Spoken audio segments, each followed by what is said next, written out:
Welcome in, everybody, to Classic Hits KMSD Power 106.3 and Superstar Country B103. You are listening to American Legion Baseball. It's the Class B State Tournament.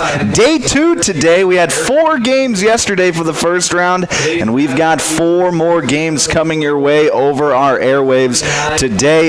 Just this first game going to be on all 3 stations. The next 3 games, we'll be live streaming those games all day long on KMSD, also over our airwaves on KMSD as well. But this first features Clark Willow Lake. Groton post 39 in our first of 2 count, but gave up only post 39 in our first of 2 count, but gave up only 3 hits. And then Olsen came in relief, had 1 strikeout, gave up just 1 hit, of course no runs.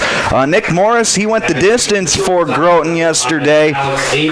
He gave up 5 runs on 5 hits. Only 3 of those runs were earned, however. Had just 2 strikeouts and an uncharacteristic 4-walk day for Nick Morris. Safe to say, I don't think he would tell you that he had his best day on the mound, but it resulted in a 5-0 loss anyway.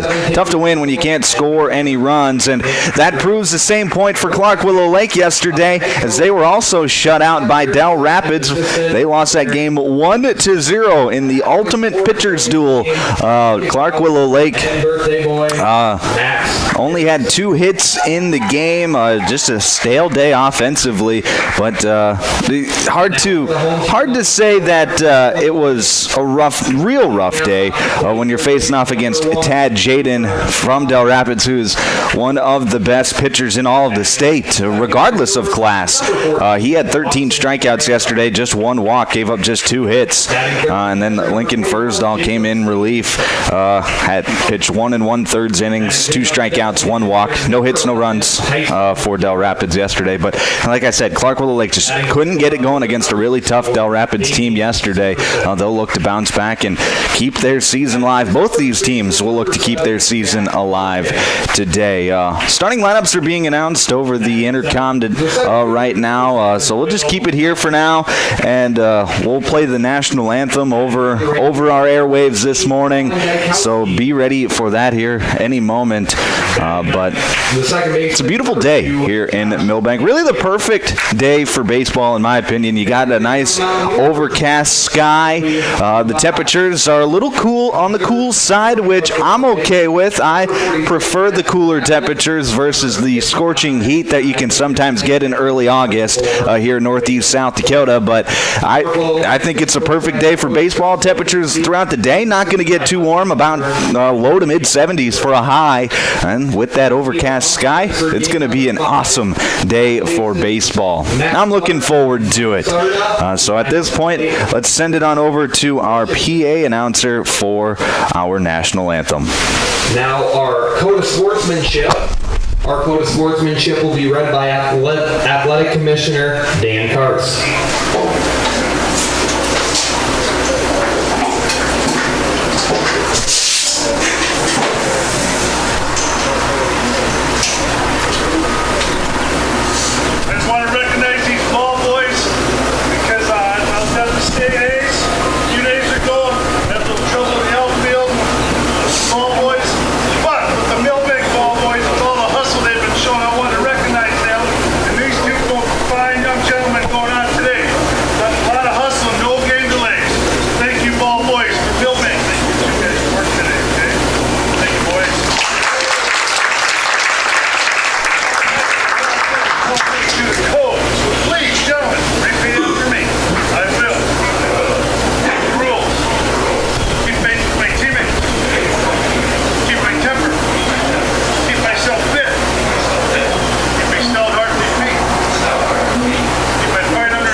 Please remain standing and direct your attention to the first baseline for the presentation of the colors for today's game.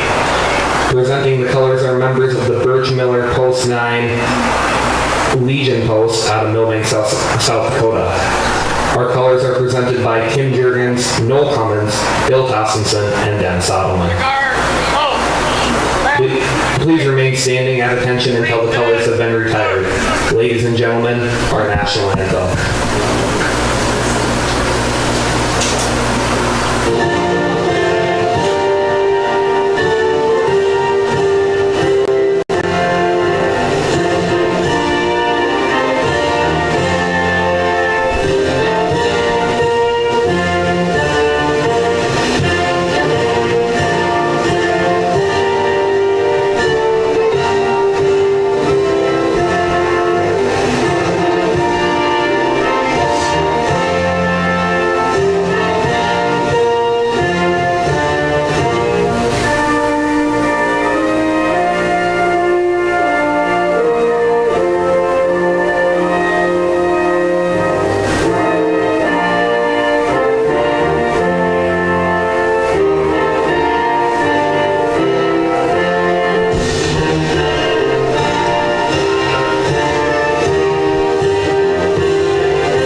That was the American Legion Sportsman Creed and our national anthem today at Milbank, here at Legion Field in Milbank, the birthplace of American Legion Baseball. And this is a very special year for American Legion Baseball.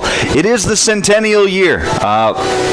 And what that means is American Legion Baseball has been around for 100 years. Started back in the year 1925, still going today in the year 2025, 100 years later. Very special tournament. So the winner of this state tournament, the 100th winner of all time for American Legion Baseball. It's just a very, very special thing that American Legion Baseball has gotten to prolong throughout all of the difficult times that we've had over the last 100 years, and here we are in the year 2025 still playing American Legion Baseball in the summer times here in South Dakota.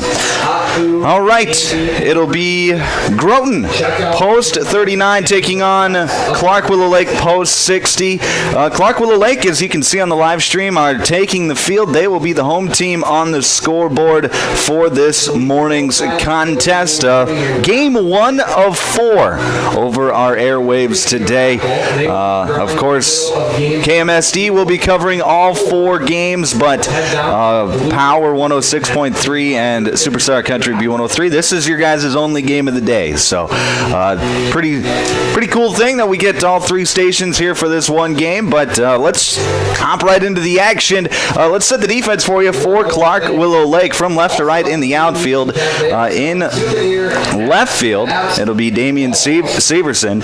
In center field will be Will Hovde, and in right field will be Colin Gaikowski. From left to right on the infield at third base, Cooper Palmer. Shortstop Watson Grantham. At second base, it will be Josh Canigator. And at first base will be Jack Helkin. Behind the dish doing the catching will be Jacob Steen. And taking the mound for Clark Willow Lake will be number 20, Charlie Luvis. Groton in the top of the first inning. We'll see. The lineup for Groton today, leading things off, will be number 2, Lincoln Krause. Batting second, Corbin Cucker. Brevin Fleece will hit third. Carter Simon will clean things up out of the 4-hole. Gavin England will hit 5th. Nick Morris will hit 6th. Braxton Emery 7th. Alex Ablin will hit 8th. And Karsten Fleece will hit 9th. All right.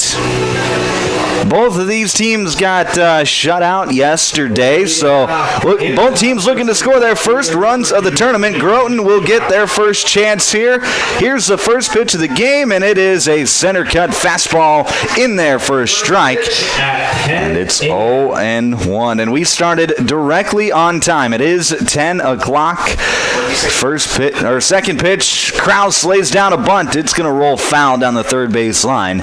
It'll be a quick 0-2. Krause was a late addition to the lineup today.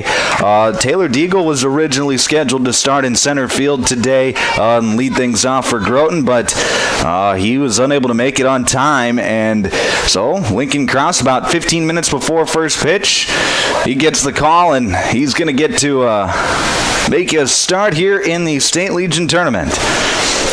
Fouls the pitch straight back. It'll be 0-2 again.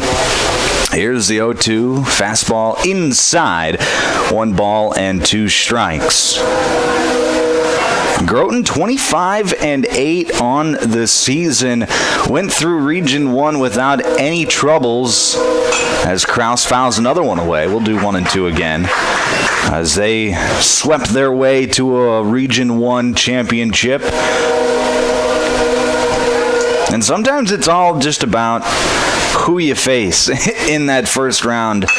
As Krause hits a soft tapper out to second base. Up with it is Cannigator in time for the out at first base. There's 1 away. 4-3 put out for the first out of the game. You're listening to American Legion Baseball on 95.1 FM, 1510 AM, Classic Hits KMSD. Also on Superstar Country B103, 102.9 FM, KBWS, Siston, Britton and Webster, and Power, 106.3 KPHR, Ortonville, Watertown, and Milbank. The Big Stone Radio Network covering this game today. Corbin Cucker, first pitch he sees, he fouls away. Here's the 0-1 pitch on the outside corner, called a strike, and it's 0-2.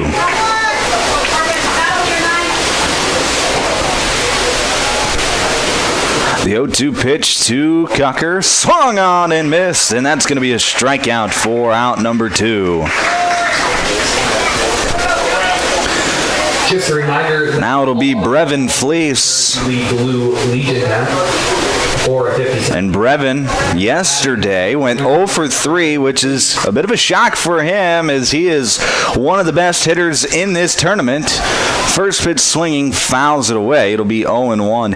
He, during the Legion tournament up in Sisseton, on, I believe it was that Tuesday, his first at-bat of the game, he got a fastball center cut, and he, into a 15-mile-an-hour headwind, hit a line drive that probably didn't get above 20 feet off the ground, and it one-hopped the fence. That's the kind of power we're talking about when we talk about Brevin Fleece. But this time he gets jammed, hits it out to second base. Cannigator fields it, makes the play in time for the out. So it's quick 1-2-3 inning. In the top half of the first, we head to the bottom of the first, still scoreless. We'll take a break, back in a minute here on the Big Stone Radio Network. Milbank Legion Post 9 welcomes all teams and fans to the state tournament. Milbank is the birthplace of Legion Baseball, and they're honored to be able to host the event at the new ballpark. What started 100 years ago has grown to over 50 states and Canada, with over 3,500 teams participating. American Legion Baseball, giving players an opportunity to develop their skills, personal fitness, leadership qualities, and have more fun. Play ball. Lewis Family Drug is your one-stop location. In addition to quality prescription and non-prescription drugs with free delivery, Lewis has a huge selection of everyday basics and name brands and specialty items, always at affordable prices. They carry seasonal items, fabrics, crafts, and groceries. Shopping at your local Lewis Drug is more simple and more rewarding than ever. Download the Lewis mobile app to add on-the-go convenience to your errands. Lewis Family Drug. Everyday savings close to home.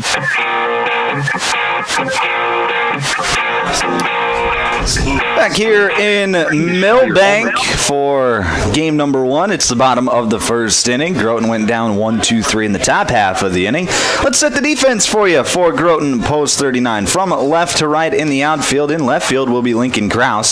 Center field, Brevin Fleece. And in right field will be Braxton Emery. From left to right on the infield, at third base it'll be Nick Morris. At shortstop will be Alex Ablin.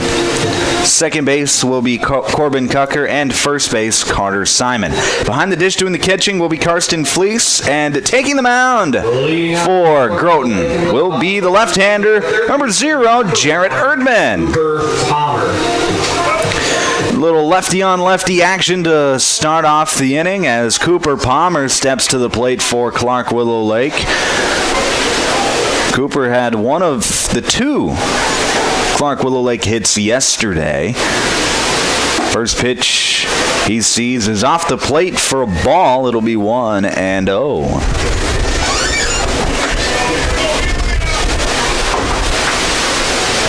There's a 1-0 pitch.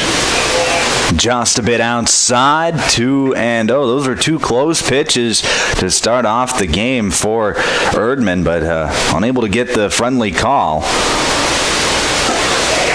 2-0 pitch, swung on and missed, 2-1.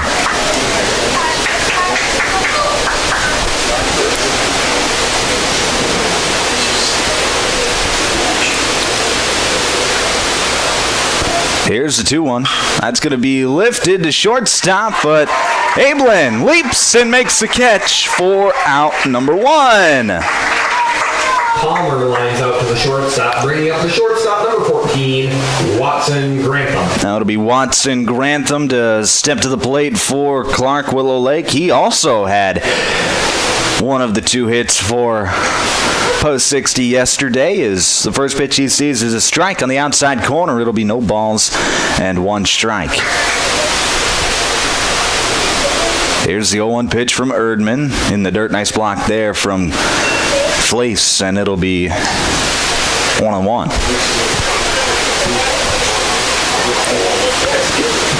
Both these teams looking to get it going offensively.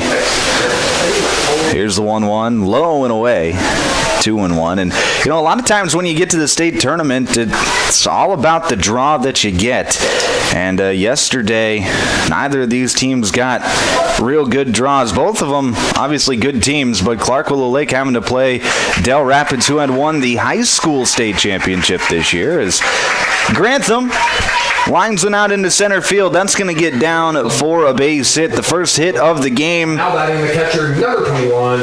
And post 60's got a man aboard with 1 out, and Jacob Steen stepping to the plate. And then Groton yesterday, they had to play a Winter Cologne team. And Winter Cologne, they always have good baseball teams. Doesn't matter. It seems like it just never matters the year. They just always have good baseball teams. Here's a pop-up, and that's going to be a fair ball as it drops, but Simon able to pick it up and get the out at second base. So there's a bit of... Simon was looking to avoid the runner. He actually did avoid Jacob Steen, the runner who was running in the base path, but on that pop-up, but Simon able to get the out at second base on the fielder's choice. So there's 2 away, and now it'll be Tyson Huber. First pitch Huber sees is a ball. It'll be 1-0. And that's a play where if Simon runs into the runner there, that's not on Simon. That is on the runner. As here's a line drive into center field. Coming in is Brevin Fleece, and he makes the catch for out number 3. So no harm done after the single. We head to the second inning, still tied at 0. We'll be back in just 1 minute here on the Big Stone Radio Network. 1 hit, 1 man. Roy's Sports Shop in Watertown welcomes all teams and fans to town for the Legion Tournament. Roy's has been the sporting goods leader in this area for over 55 years. Uniforms, sports equipment for baseball, softball, hockey, and more. Plus, clothing and footwear, too. Get in the game. Get into Roy's Sports Shop on Highway 212 in Watertown, across from Watertown Ford. Shop weekdays 9 to 6, 10 to 3 on Saturday. Calling all anglers and adventurers. Discover the ultimate convenience store at Jurgen Seastore in Wilmot. New to our lineup, live bait. That's right, we've got fresh minnows and wriggling worms to help you hook the big one. But wait, there's more. Our deli serves up savory burgers, mouth-watering Piccadilly pizza, snacks, cold beverages, and a whole lot of yum. And don't forget to top off your tank while you're here. Fill up your car, pickup, and boat with top-notch gas so you can hit the road or the water without missing a beat. For all your fishing and fueling needs, there's only one name to remember, Jurgen Seastore in Wilmot. Another great Stills and Oil Company C-store. Let the adventure begin.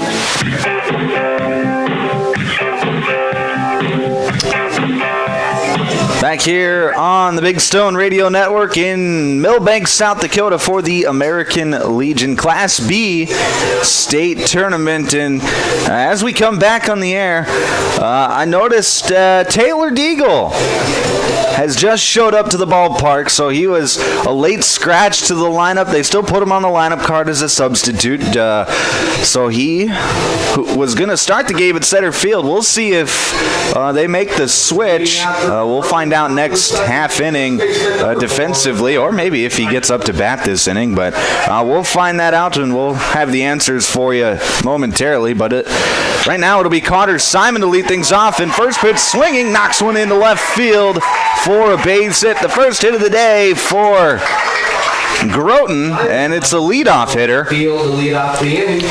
Now batting with us. And now it'll be the designated hitter, Gavin England,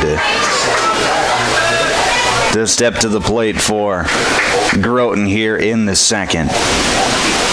Well, first time in the stretch for Lewis.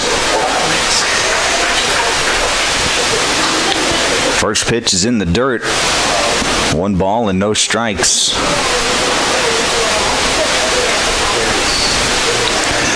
Here's the 1-0 pitch in the dirt again. Nice block there from Steen, but it'll be 2-0.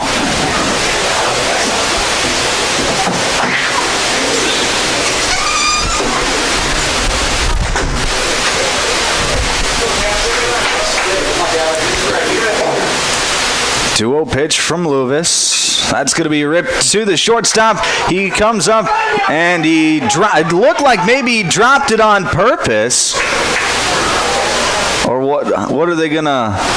They're going to rule it a catch and then a drop on the transfer. So England is out on the line out. Simon back safely at first base. It looked like kind of a heads-up play there from Watson Grantham if he did try to drop that on purpose to maybe get a double play.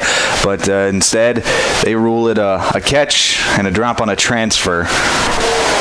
And now it'll be Nick Morris for Groton. First pitch he sees is outside. It'll be 1-0. Lewis, the slide step, just misses off the corner. 2-0.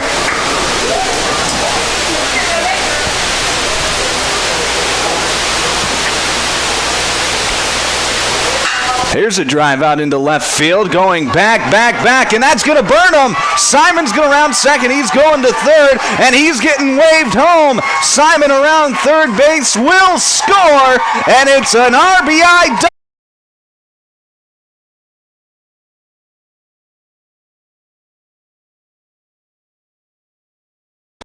For all you live stream viewers out there, looks like everything should be up and running now. We're having some internet connection issues, but looks like things are up and running. Good to go now.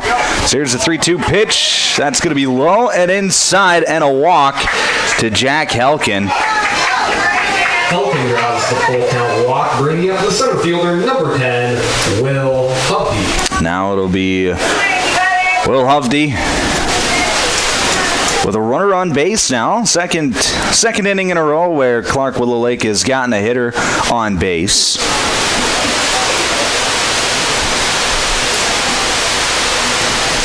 Here's the pitch. That's going to be low for a ball. Be 1-0, and right now, Erdman struggling to find the zone. Find it.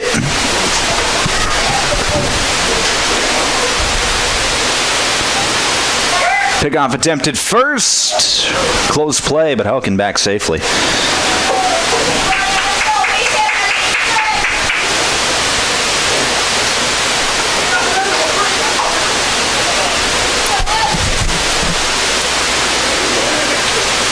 No pitch, fastball right at the knees, called a strike. It'll be 1-1. Nice pitch there from Erdman.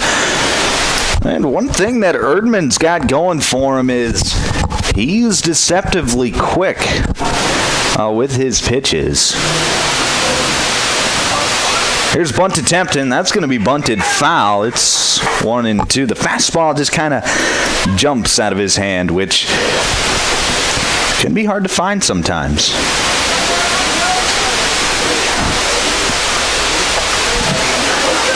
And he's a lefty, so he's got that natural left-handed tail on his fastball, which that just adds even more difficulty.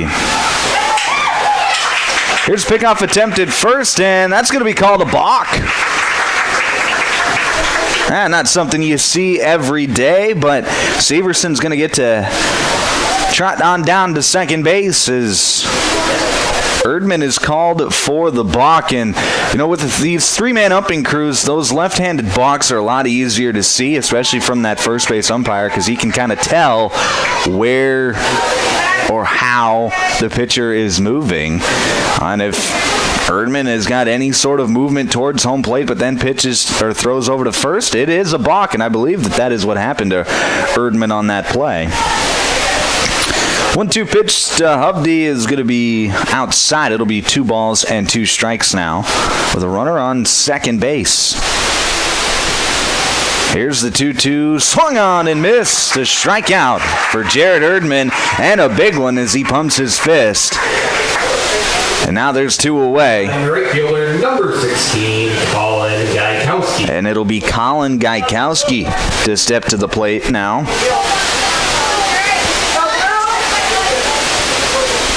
Gaikowski was 0 for 3 yesterday. 0 for 2, rather, with a walk. His first pitch he sees is called a strike. It's 0-1. Clark Willow Lake in need of a clutch base hit with a runner in scoring position and 2 outs now.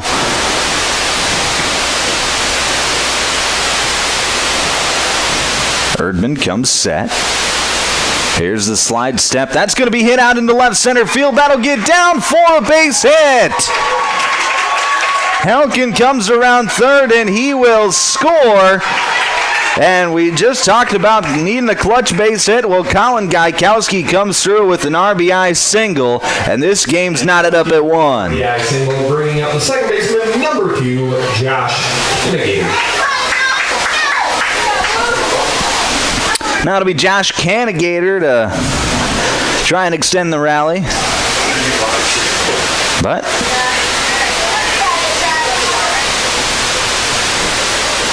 first pitch to Canagater is going to be high and outside, 1 ball and no strikes.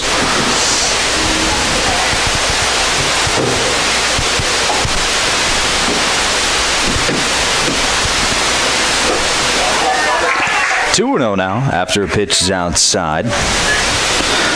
Right now, Erdman's pitch count getting up there as he's up to 28 pitches on the afternoon, or on the morning rather. Morning baseball, something I'm not used to.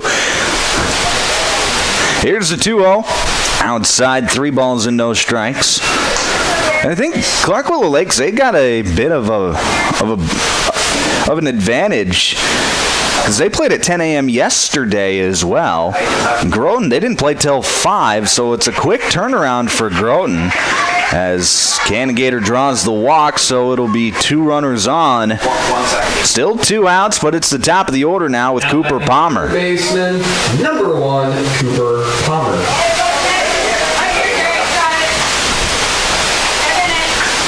We'll just put you on the line first.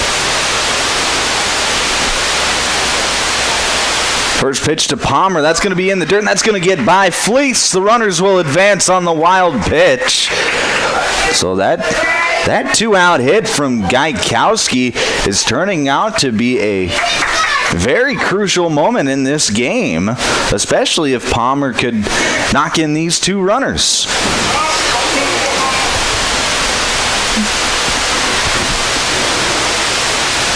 Here's the 1-0 pitch. Right at the knees, called to strike. It's 1-1.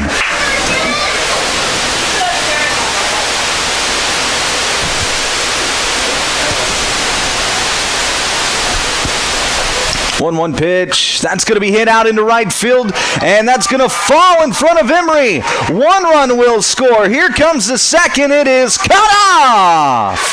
A 2 RBI single for Cooper Palmer, and Clark Willow Lake takes their first lead of the game. It's 3-1. Palmer with the 2 RBI single to right field. Now that's exactly what the doctor ordered for post 60. A couple of 2-out hits with runners in scoring position, and now you turn what was looking like a 0 into a 3-run inning, and this inning's not over yet. Watson Grantham steps to the plate. He sees a strike low. It'll be 1 ball and no strikes.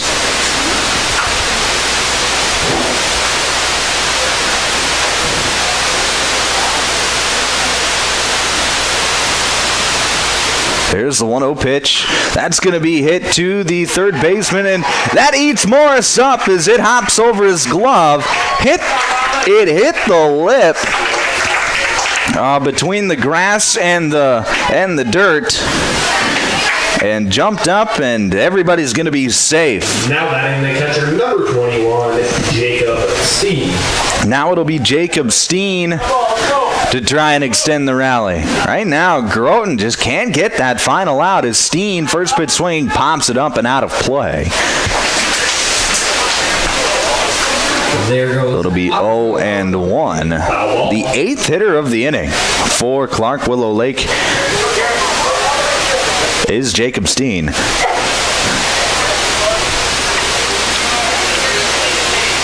That pitch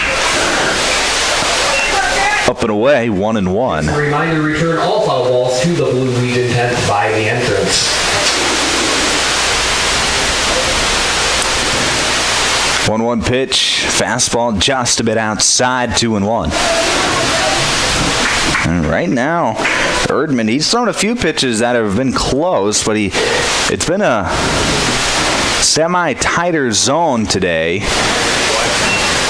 The pitcher's got to adjust a little bit, as that pitch was fouled away, so it'll be 2-2. Hasn't been an unfair zone by any means, but just those 50-50 pitches have gone the hitter's way today so far. 2-2 pitch. There's one on the corner called strike 3, and that's going to get Erdman out of the inning, but not before Clark Willow Lake can strike for 3 and take the lead 3-1 as we head into the third. We'll break back in 1 minute here on the Big Stone Radio Network. Here's where the good ideas come from. Street Graphics, Main Street, Milbank, working with local schools to provide ideas and solutions for fundraising. They can customize a design just for you. T-shirts, trophies, banners, buttons, contract printing, they do it all. They work in quantities from 1 to 5,000. Printing and promotions, they print on anything but paper. See them at streetgraphics.com. That's graphics with an EX. Main Street, Milbank, South Dakota, streetgraphics.com. Dreaming of a getaway? Escape this Schmidt's Landing on beautiful Big Stone Lake. Whether you're casting for walleyes, perch or bass, or just enjoying the stunning view, Schmidt's Landing has something for everyone. Relax in comfortable lakeside suites, or set up your camper or tent for a long weekend. How about spending this summer at your seasonal RV spot? There are also boat and pontoon rentals, plus a fully stocked C-store with bait and licenses. Discover a family adventure or a peaceful retreat at Schmidt's Landing. Visit schmidtslanding.com and like them on Facebook.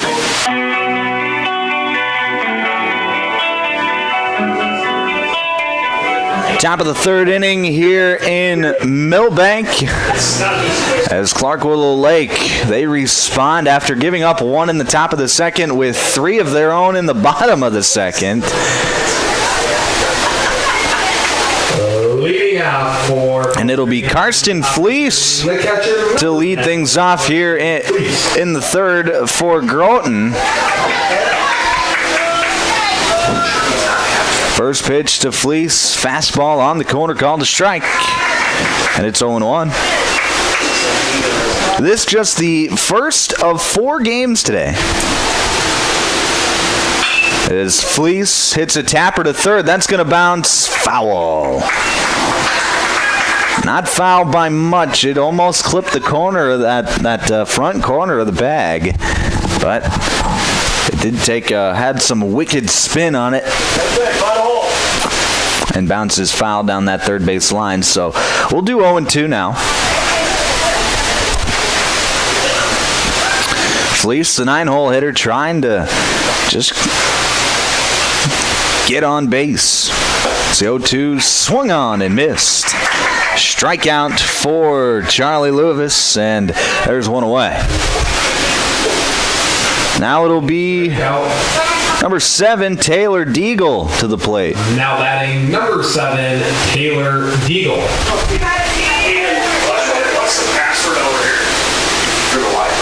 Here's the first pitch to Deagle. Fastball in there, called to strike. It's 0-1. Deagle, his first at-bat of the day. He showed up a few minutes late to the ball game today, having some car issues potentially and whatnot. He taps this one out to Grantham. Grantham feeling it to his left and makes the play for out number 2. Nice play there from Watson Grantham. Now batting the second baseman, number 9, Corbin Cucker. Now it'll be Corbin Cucker with 2 outs. We'll see what Corbin can do. First pitch, slider that stays high. It'll be 1-0. No, that's not right. That one's low, 2-0.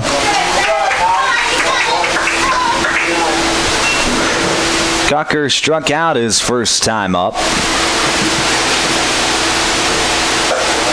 Sees a pitch high now, but he finds himself in a friendly hitter's count at 3 balls and no strikes.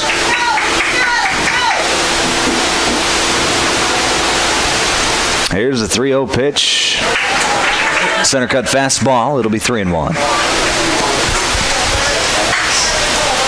This is a point in the lineup, part of the lineup that can do some damage for Groton as Cucker sees a pitch low and away, checks his swing,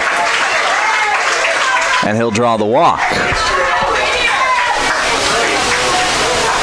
Now brings up the power hitter, Brevin Fleece, who's got 12 triples on there. He's got more triples than doubles this season. And that deep gap out in right center field where it shoots out deep. As here's a drive on into right field. That's going to one-hop the fence. Cucker coming around third. He's being waved home. Here's the throw. It is not in time.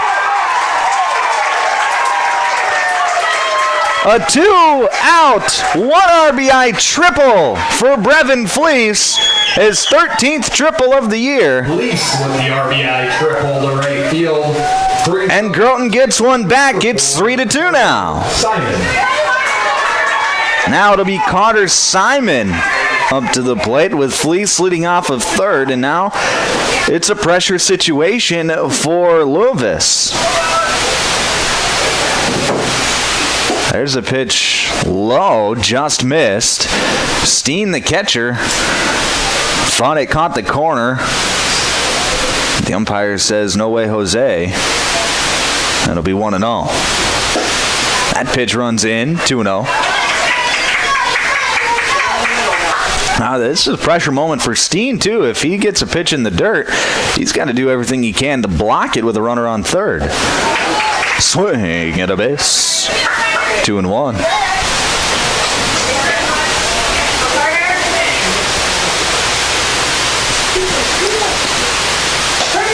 There's a strike on the outside corner. It's 2-2.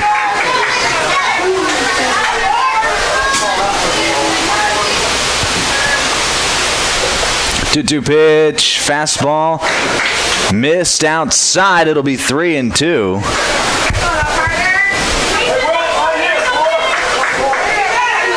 Oh, big pitch here from Lewis. Here's the 3-2. Swung on and missed. It's bounced in the dirt. Steen goes to first and gets the out. So Clark Willow Lake is able to hold the damage to just one, but Groton does get one back. It's 3-2 as we head to the bottom of the third. We'll break back in a minute here on the Big Stone Radio Network.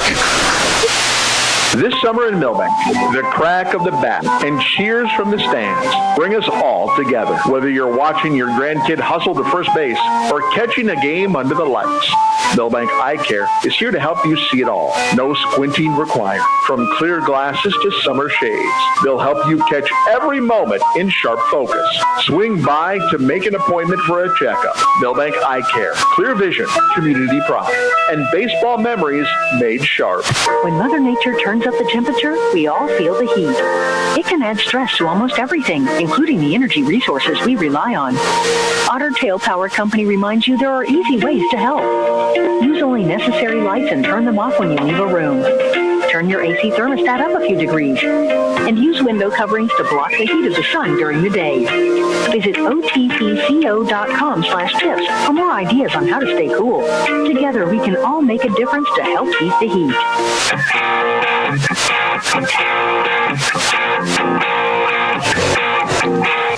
Back here on the Big Stone Radio Network, it's the bottom of the third inning. 3-2 your score. As Groton was able to get one run on the RBI triple from Brevin Fleece last half inning. Fleece, his 13th triple of the day of the season. Leading out for Defensive substitutions for Groton. Out in center field now, Taylor Deagle. In to play shortstop is Brevin Fleece, and then looks like Alex Ablin goes out into left field.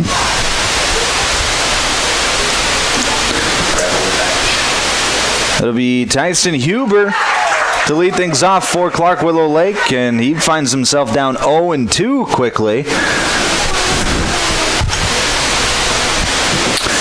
Here's the 0-2 pitch from Erdman. Fastball swung and fouled straight back. Huber was on that pitch. Just missed it.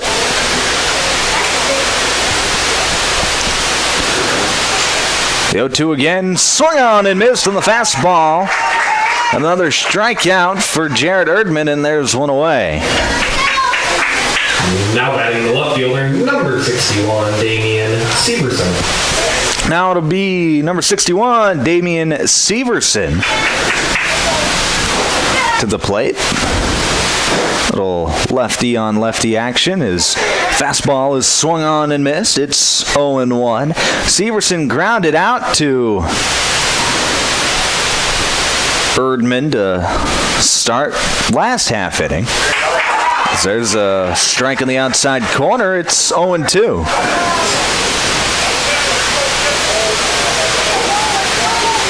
A big pitch here from Erdman. Here's the 0-2. Fouled straight back. We'll do it again.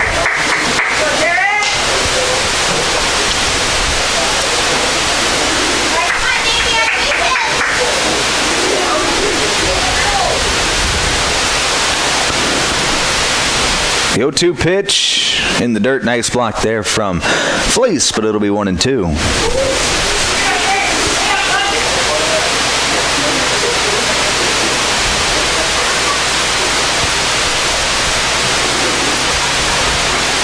Fastball low, 2-2.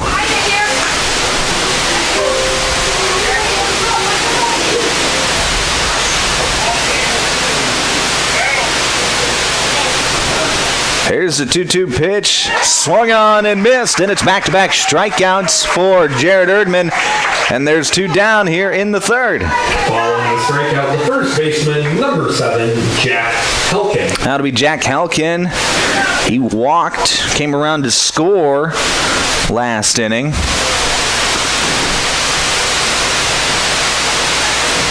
Here's the first pitch, fastball on the outside corner, called to strike. And it seems Erdman is, at least in this inning, settled into the game.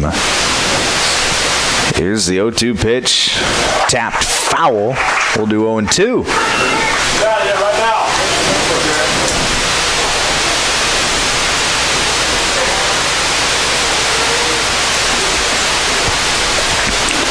No balls and 2 strikes. The pitch fouled away. 0-2 again.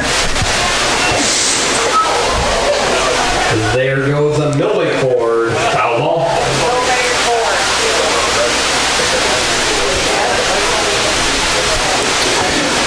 Here's the pitch. That's going to be lifted into the air, out into left field. Ablin coming in, and he makes the catch for out number 3. So 1, 2, 3, bottom half of the third. We head to the fourth. Score remains Clark Willow Lake 3, Groton at 2. We'll break back in a minute here on the Big Stone Radio Network. Looking for your next ride? Our Motors in Aberdeen is now offering 0% financing for qualified buyers on select Nissan Rogues, Pathfinders, and Muranos. Plus, don't miss great deals on Toyota Tacomas and Tundras. They're the home of the lifetime warranty, so you can drive with confidence for miles to come. Stop in and see Barry Keith at Our Motors, just across from the airport in Aberdeen, or call 605-725-8624. Proud to support the Groton Legion Post number 39 baseball team. Good luck in the region tournament. Are you in need of collision repair? Look no further than Al's Body Shop. Their team of expert technicians has years of experience and are dedicated to getting your car or truck back on the road in no time. From minor dings to major body damage, they've got you covered. And with their state-of-the-art equipment, they can handle any make or model. Plus, they work with all insurance companies to make the process as easy as possible. Don't let an accident slow you down. Go see Al's Body Shop today. Al's Body Shop, Milbank. Quality collision repair you can trust.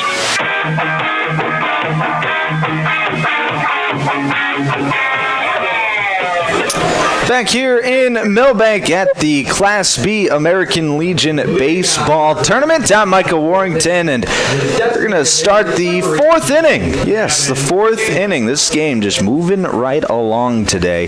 The first of 4 games today on KMSD and the Big Stone Radio Network. So we got baseball all day long today.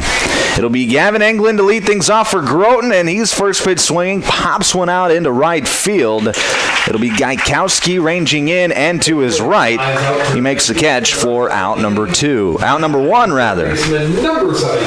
Math was never my strong suit in high school or in college, but for that, there's a reason I went into radio, because we don't have to do a whole lot of numbers.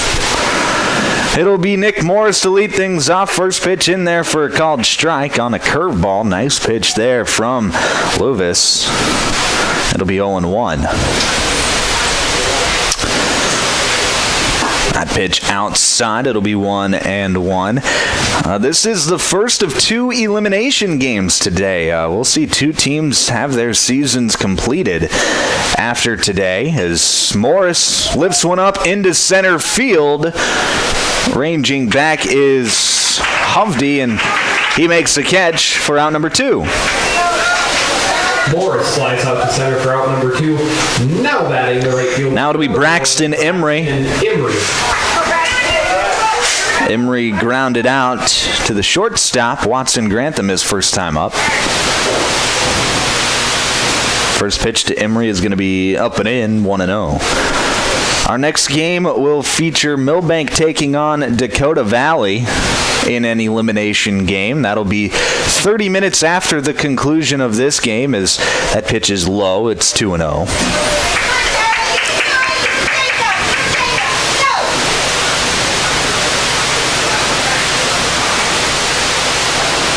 Here's the 2-0 pitch. Fastball low, 3-0. And then our afternoon session, our semifinal session, as there's a pitch in the dirt, so it'll be a 4-pitch walk to Braxton Emery. Now it'll be Alex Ablin. But our The left fielder, number evening 5. session tonight starts at 4 o'clock. 4 o'clock, and that first game is going to be between Del Rapids and Winter Cologne.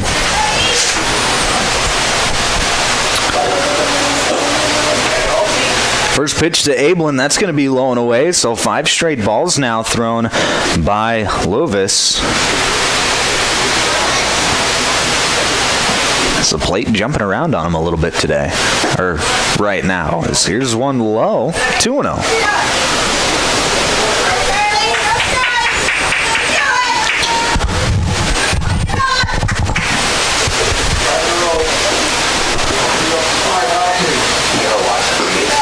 There's a strike as he catches the outside corner. It's 2 balls and 1 strike to Alex Ablin now.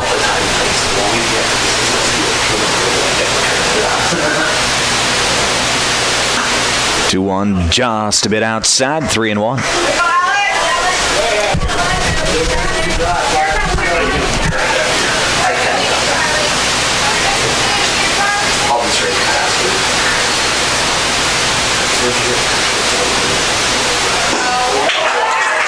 And a walk. So back-to-back walks with 2 outs issued from Lovis, and now it'll be Karsten Fleece with a chance to maybe tie this ball game.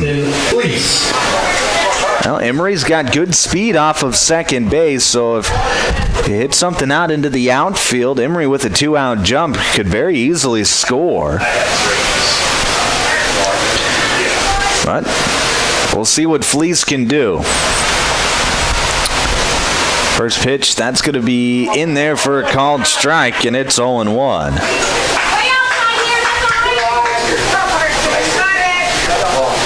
Fleece not a fan of that called strike, but that's baseball. Here's the pitch outside, and that pops out of the glove of Steen, but he's able to corral it, keep the runners at check.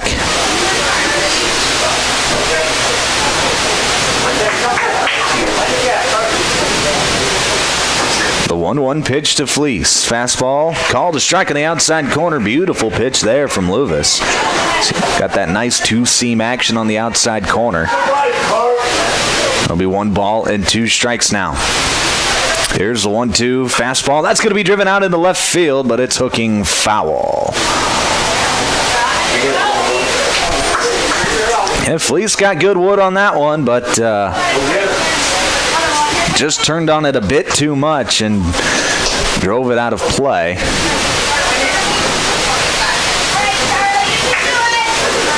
We'll do 1 and 2 again, though. Here's the pitch. Fastball outside, 2-2.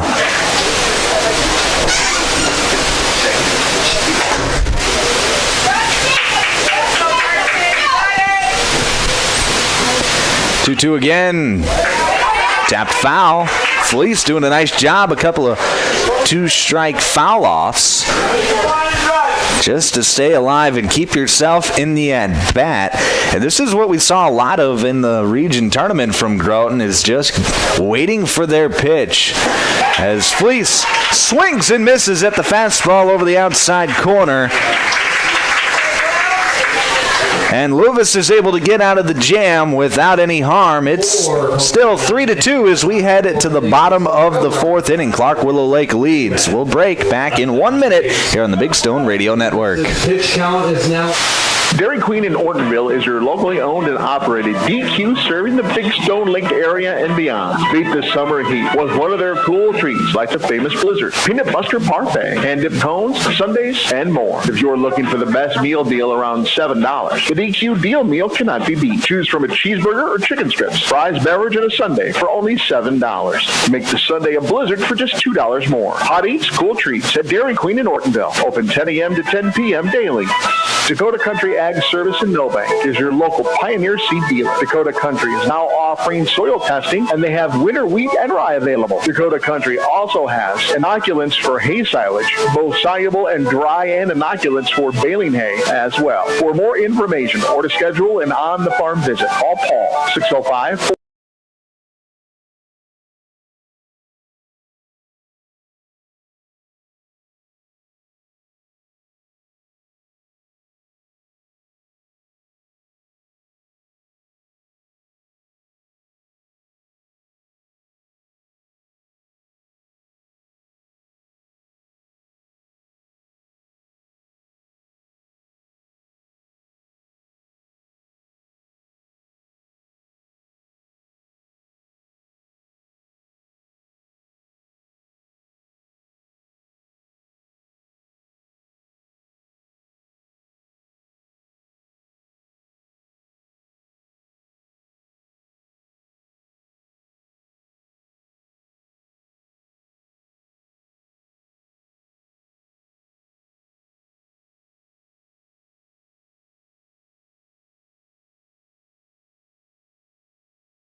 And a walk. So Gaikowski draws the walk, and that'll bring up the second baseman. Number 2, Josh Cannigator.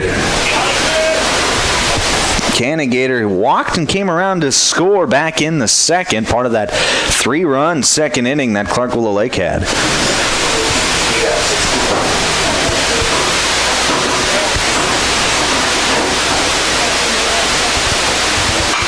First pitch fouled straight back. It's 0-1.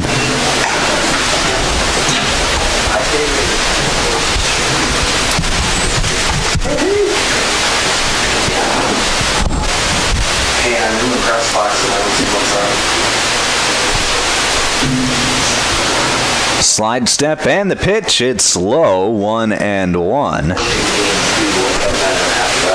Gaikowski leading off of first base. He's got a run scored already in this game as well. Part of that 3-run second inning. Here's the 2-1-1 in there for a called strike. It's 1-2. You just got to bear with me sometimes. I'll find the words eventually, but you just got to hang in there a little bit. Here's the 1-2. That's fouled straight back. We'll do 1-2 again. It's early for me. It's Saturday morning, 11 o'clock. Hey, there's some Saturdays I'm still laying in bed at this time. Getting me up and going here this weekend. Here's the 1-2. Fastball outside. It's 2-2.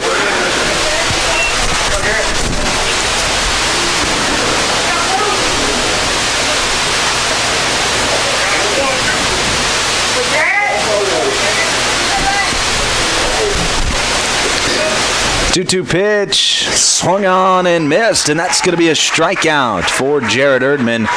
And there's 2 away here in the 4th. That'll be the top of the order with Cooper Palmer.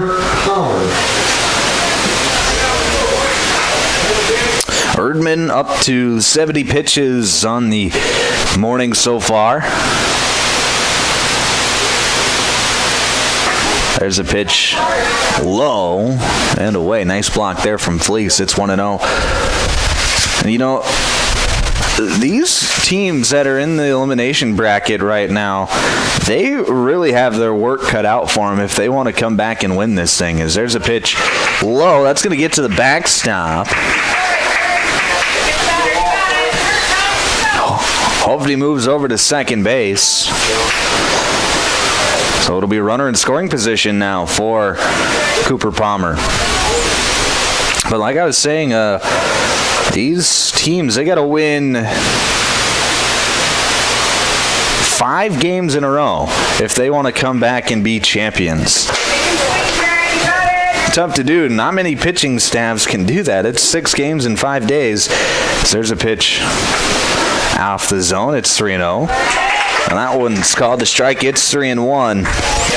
It just shows that you got to have, if you're going to come back through that elimination bracket, you have got to have a ton of pitching. You got to have guys step up who maybe haven't pitched a whole lot in the year. Because that pitch is low for a ball, so that'll be a walk, and there's 2 runners on now with 2 away.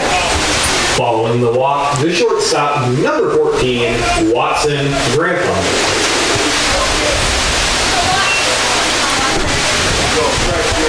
It'll be Watson Grantham now with 2 runners on. First pitch he sees is low. It's 1-0. And it really challenges the managers if they get put in a situation where, maybe they got to try and save some pitching. As here's a drive into center field, or rather a pop-up to the second baseman, Cucker. Cucker makes the catch for out number 3. So Clark Willow Lake has turned away in the 4th. We head to the 5th. Score remains 3-2. We'll be back in a minute here on the Big Stone Radio Network. Whetstone Sanitation is your locally owned and locally operated garbage service provider in Milbank, rural Grant County, and along Big Stone Lake. Whetstone Sanitation offers once or twice a week residential pickup and up to 5 days per week commercial pickup. Whetstone Sanitation offers 14, 20, and 30-yard roll-off dumpster rentals for those big cleanup projects. Whetstone Sanitation also has quality portable toilet rentals and septic pumping service. And of course, they still provide 24/7 self-service recycling drop-off. Call Whetstone Sanitation today, 432-5854. As the temperatures rise this summer, the Millstone Family Restaurant in Milbank has decided if you're melting, we're melting. With their all-new summer menu featuring all things melty. Start with the chicken Parmesan melt with crispy chicken, deep-fried mozzarella cheese on toasted Texas toast. Yum! The cheesy taco wrap and elevated super burrito with Monterey Jack cheese sauce. So cheesy. The super quesadilla, a classic cranked up a notch, and the cheeseburger salad just may be your new favorite. If you're melting, we're melting at the Millstone Family Restaurant, East Highway 12, Milbank.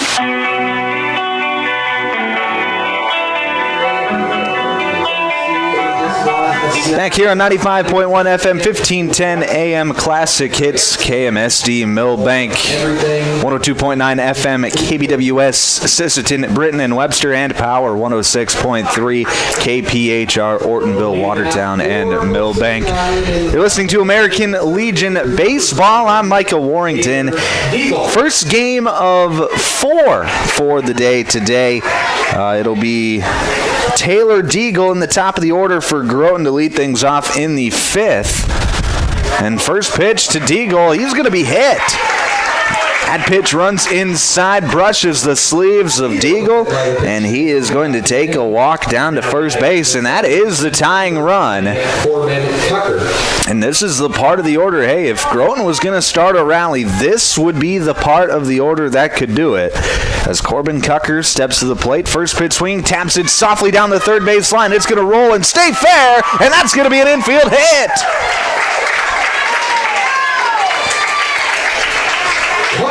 It wasn't the hardest hit ball in the world. In fact, it could possibly be in the running for the softest, but it's going to roll just down the line in the grass, and Cucker with his speed is able to beat it out without a throw. And now that's going to bring out a mound visit from the manager of Clark Willow Lake.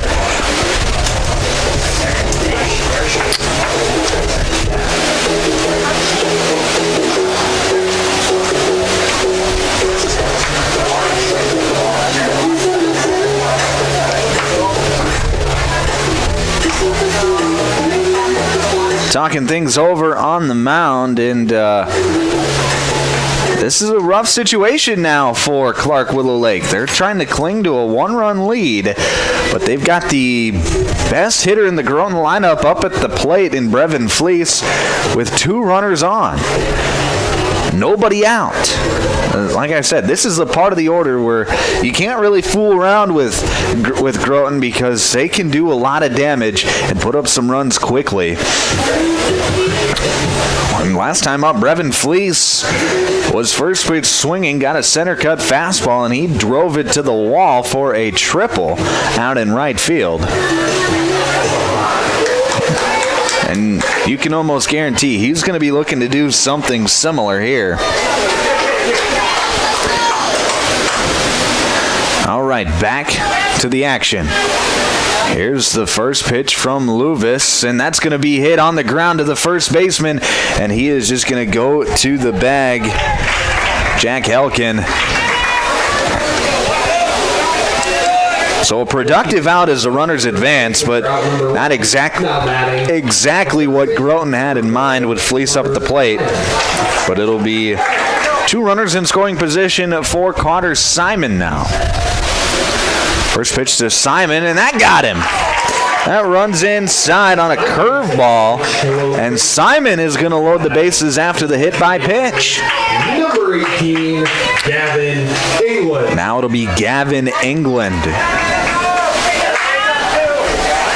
for Groton. A line out and a fly out in his 2 plate appearances so far, but with the bases loaded, he's got a chance for a couple RBIs. First pitch, that's going to be low for a ball. It's 1-0.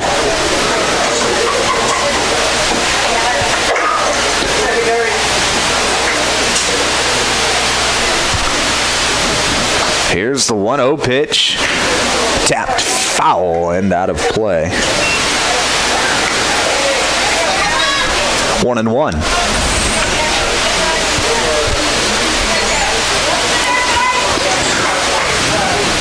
Big pitch here. Here's the 1-1. That's going to be tapped, and that's going to get into left field.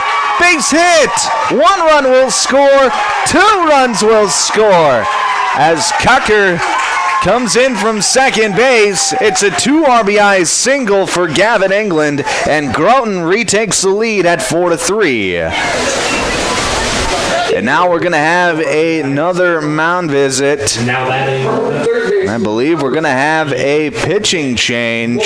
Yes, we will. We'll find out who the new pitcher is after the break.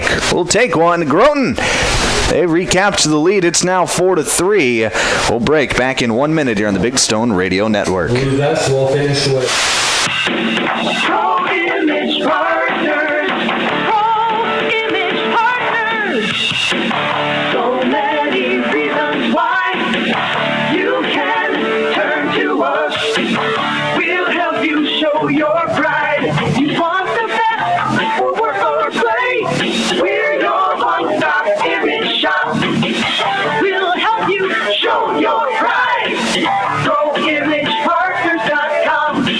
Milbank Legion Post 9 welcomes all teams and fans to the state tournament.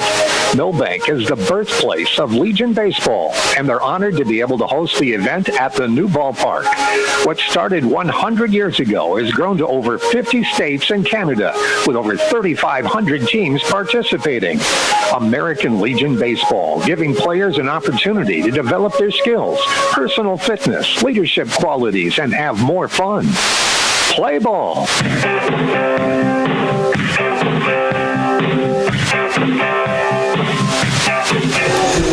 Back here in Milbank, the new pitcher for Clark Willow Lake will be the former third baseman, number 1, Cooper Palmer. Charlie Luvis, he will go over to third base, and he will take the spot in the lineup for Tyson Huber. So Huber will be out of the game. Clark Willow Lake will no longer have a DH. Those are the defensive switches for Clark Willow Lake. And it'll be Nick Morris to lead things off, and he sees a pitch he likes, drives it down into center field, but making the catch is Hovde. Here's the throw to third on the tag up, and Simon is going to slide in safely. So good base running there from Carter Simon. It was a good relay from Clark Willow Lake, but Simon too fast, and the ball hit too deep. So it's a productive out, but a fly out nonetheless. And there's 2 away. Now it'll be Braxton Emery with a runner leading off of third now. Runners on the corners. First pitch he sees is low. It's 1-0. Cooper Palmer pitched yesterday through just 2 pitches to get the final out of the game final out of the 7th for Clark Willow Lake yesterday against Del Rapids in a game that they would lose 1-0. Here's the 1-1. Called a strike. It's 1-2.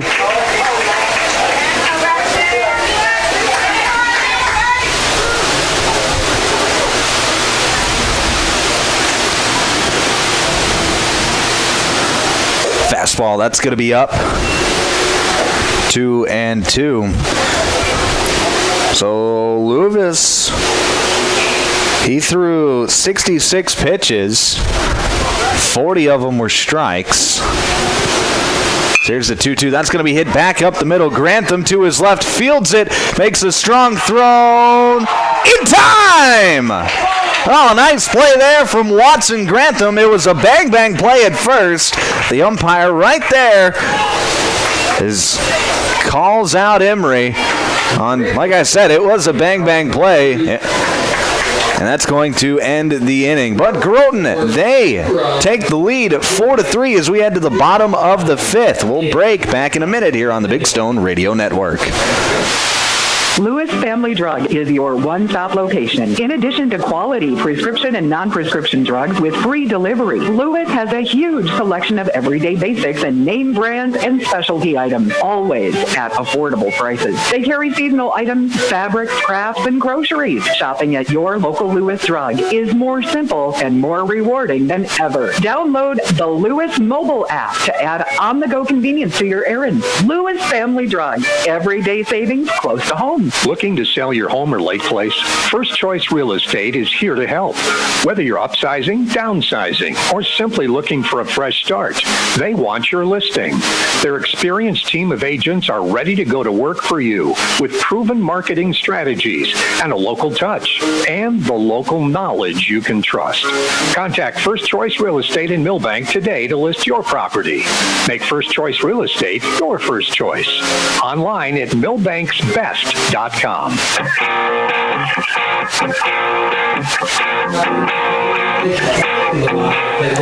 Back here in Milbank at the Class B American Legion State Tournament.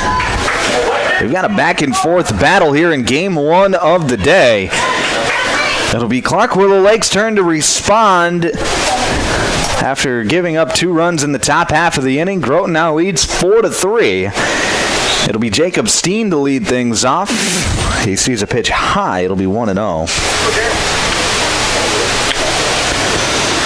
Steen has reached on a fielder's choice and struck out today.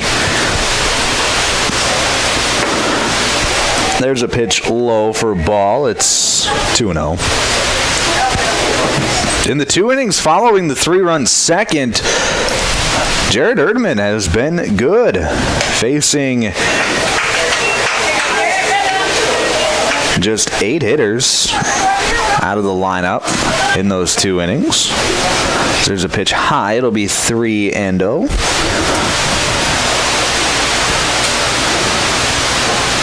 And that one got away from him. It'll be a 4-pitch walk to Jacob Steen to lead off the inning. 4-pitch walk, bringing up the third baseman, number 20, Charlie Luves. Now it'll be Charlie Luves, and we'll have a mound visit now from Groton as...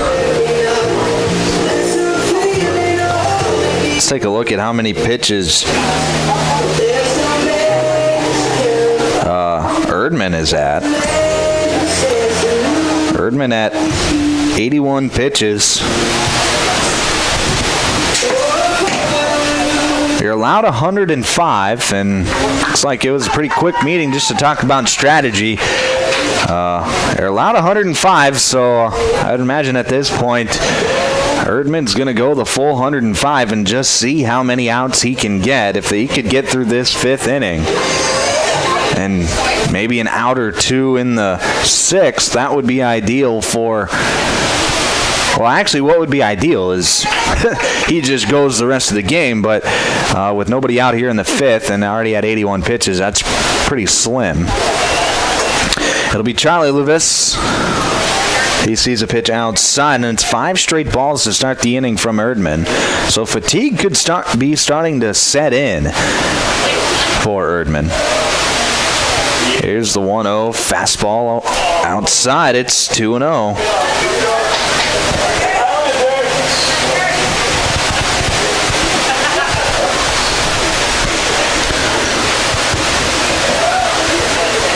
You see, Erdman is pausing a little bit longer than usual in between pitches as he gets the 2-0 pitch in there for a strike. It's 2-1 now.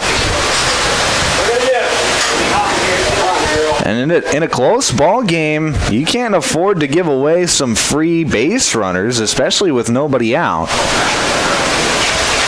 Here's the tapper past the mound, fielded by Fleece. He flips it over to Cucker. Cucker to first. In time, double play! 6-4-3 for 2. And that is exactly what Jared Erdman wanted. Left fielder, number 61, Damian. 6-4-3 double play. Not something you see every day at the American Legion level, but it's always exciting when you do. And now it'll be Damian Severson with nobody on and 2 outs. First pitch, it's going to be low and away, 1-0.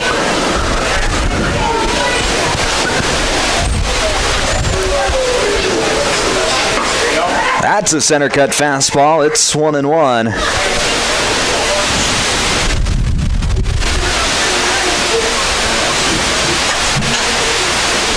Here's the 1-1 pitch from Erdman. That's in under the arms, 2-1.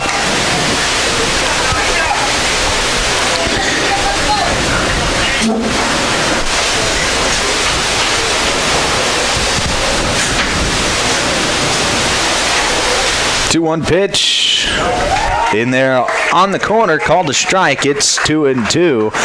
And now Jared Erdman just 1 pitch away from getting out of the inning.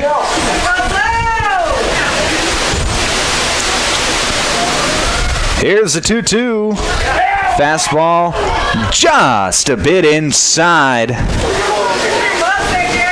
Our vantage point up here in the press box looked to be rather close. The umpire sees it as a ball. Here's the 3-2. That's going to be hit out to Fleece at shortstop. He makes the catch for out number 3. So it's an untraditional 1-2-3 inning for Jared Erdman. We head to the 6th. Groton still out in front, 4-3. We'll break back in a minute here on the Big Stone Radio Network. 6th inning, they score. Roy's Sports Shop in Watertown welcomes all teams and fans to town for the Legion Tournament. Roy's has been the sporting goods leader in this area for over 55 years. Uniforms, sports equipment for baseball, softball, hockey, and more. Plus, clothing and footwear, too. Get in the game. Get into Roy's Sports Shop on Highway 212 in Watertown, across from Watertown Ford. Shop weekdays 9 to 6, 10 to 3 on Saturday. Calling all anglers and adventurers. Discover the ultimate convenience store at Jurgen C-Store in Wilmont. New to our lineup, live bait. That's right, we've got fresh minnows and wriggling worms to help you hook the big one. But wait, there's more. Our deli serves up savory burgers, mouth-watering Piccadilly pizza, snacks, cold beverages, and a whole lot of yum. And don't forget to top off your tank while you're here. Fill up your car, pickup, and boat with top-notch gas so you can hit the road or the water without missing a beat. For all your fishing and fueling needs, there's only one name to remember, Jurgen C-Store in Wilmont. Another great Stills and Oil Company C-Store. Let the adventure begin.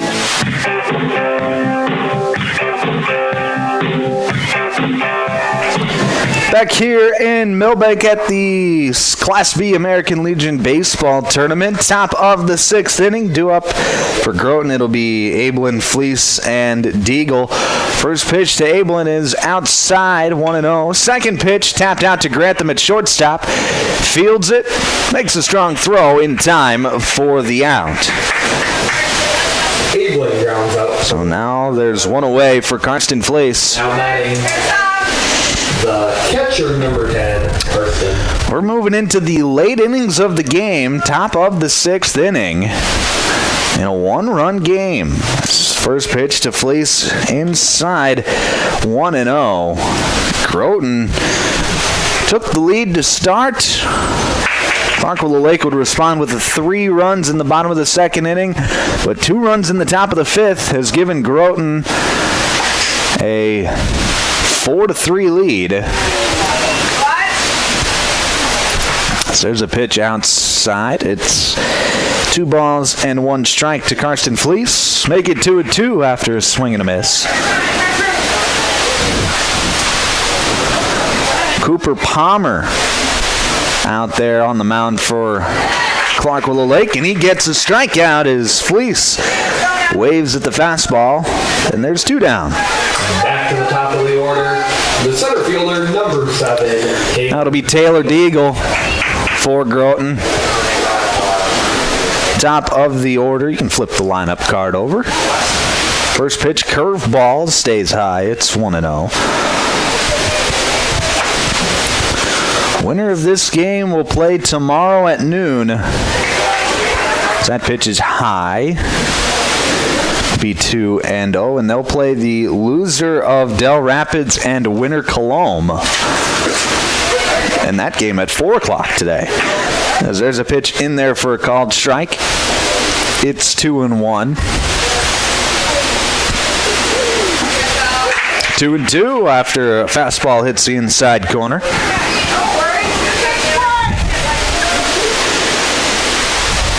Here's the pitch. Swung on and missed. Back-to-back strikeouts to end the inning for Cooper Palmer, and it's a 1-2-3 top half of the 6th. We head to the bottom of the 6th. Score remains 4-3. Groton on top. We'll be back in just 1 minute here on the Big Stone Radio Network. Hi, Darren Mertens here from Milbank Ford. We have a great new inventory on hand here, so come in, check them out, take a test drive, and have Chuck work out a great deal for you for some new transportation. We also have a lot of very nice... In the 6th, first pitch he sees is outside. It'll be 1-0. And a walk could do that. 1-0 pitch.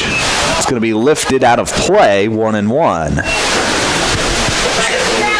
That foul ball was sponsored by the Ron and King Krause family. Remember, return all foul balls to the Blue Legion 10. 2.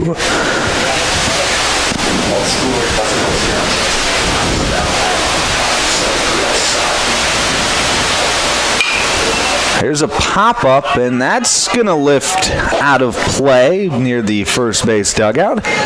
Milbank, South Dakota. All right, now Erdman feeling like he's got to hurry up and get this out so he can maybe fit 104 or at 105, but you cannot start a or you can finish the batter at 105. You cannot start a new.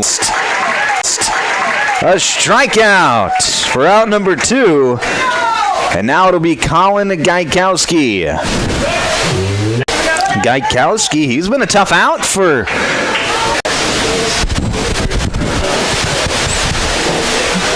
No. Erdman just trying to get out of the inning. Fastball on the outside corner, called a strike. It's 0-2. The 0-2. Erdman strikes out the side in a 1-2-3. They're going to head to the 7th with a 1-run lead. They try to add some insurance. Here's where the good ideas come from. Street Graphics, Main Street, Milbank, working with local schools to provide ideas and solutions for a design just for you. T-shirts, trophies, banners, buttons, contract printing, they do it all. They work in quantities from 1 to 5,000. Printing and promotions, they print on anything but paper. See them at streetgraphics.com. That's graphics with an EX. Main Street, Milbank, South Dakota, streetgraphics.com. Dreaming of a getaway? Escape to Schmidt's Landing on beautiful Big Stone Lake. Whether you're casting for walleyes, perch or bass, or just enjoying the stunning view, Schmidt's Landing has something for everyone. Relax in comfortable lakeside suites, or set up your camper or tent for a long weekend. How about spending this summer at your seasonal RV spot? There are also boat and pontoon rentals, plus a fully stocked C-store with bait and license. Discover a family adventure or a peaceful retreat at Schmidt's Landing. Visit schmidtslanding.com and like them on Facebook.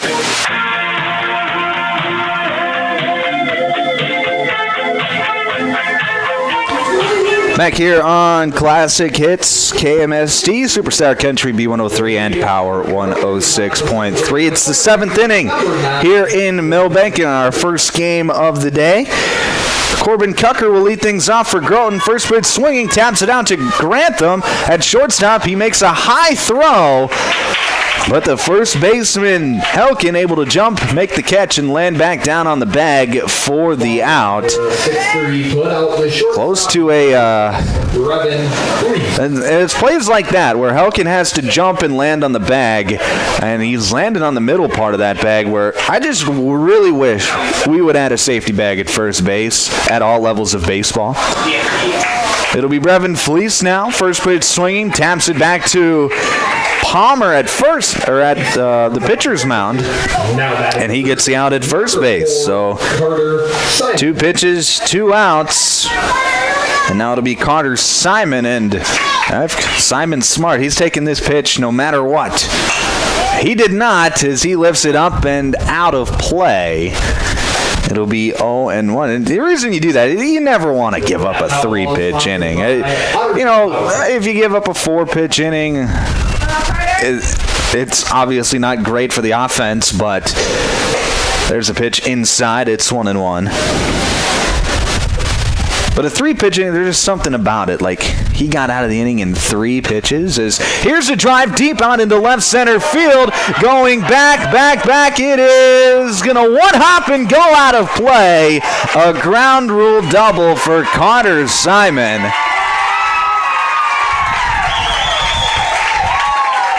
Carter Simon with the ground rule double. Now batting. And that's one of those plays where Simon is probably hoping that it bounces off of the fence, and so it actually stays in play so he can get a triple, because he was already at second base by the time the ball had left the yard.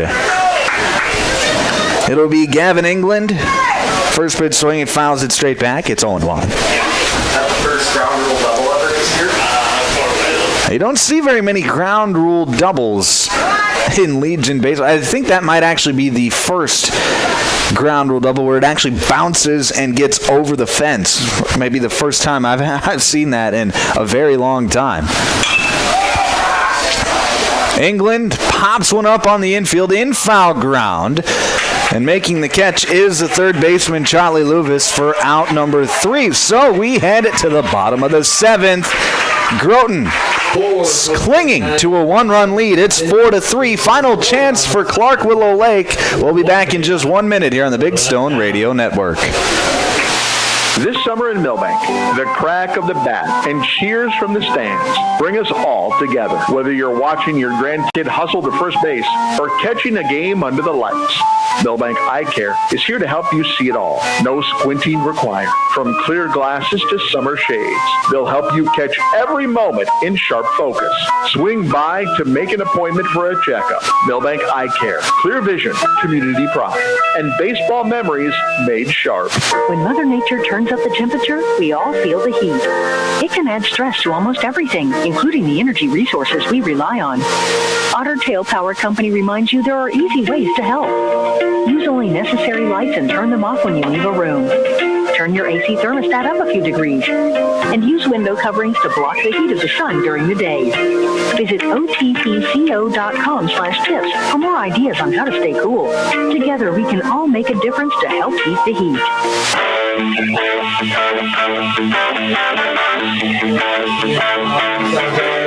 Back here in Milbank, it's the bottom of the 7th inning. Jarrett Erdman still out there for Groton as he was able to start this inning. This will be his 105th pitch. It is outside 1-0, but he can finish the batter. He finished the last half inning at 104 pitches, so he can finish this batter, and then his day will be done.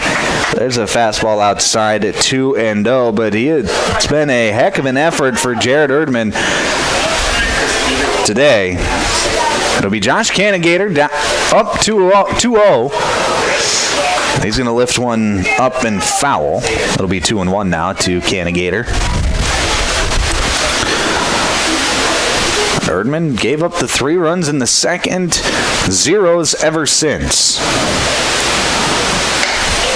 That pitch up and away, 3-1. And he doesn't want to give up a leadoff walk. Definitely does not want to do that.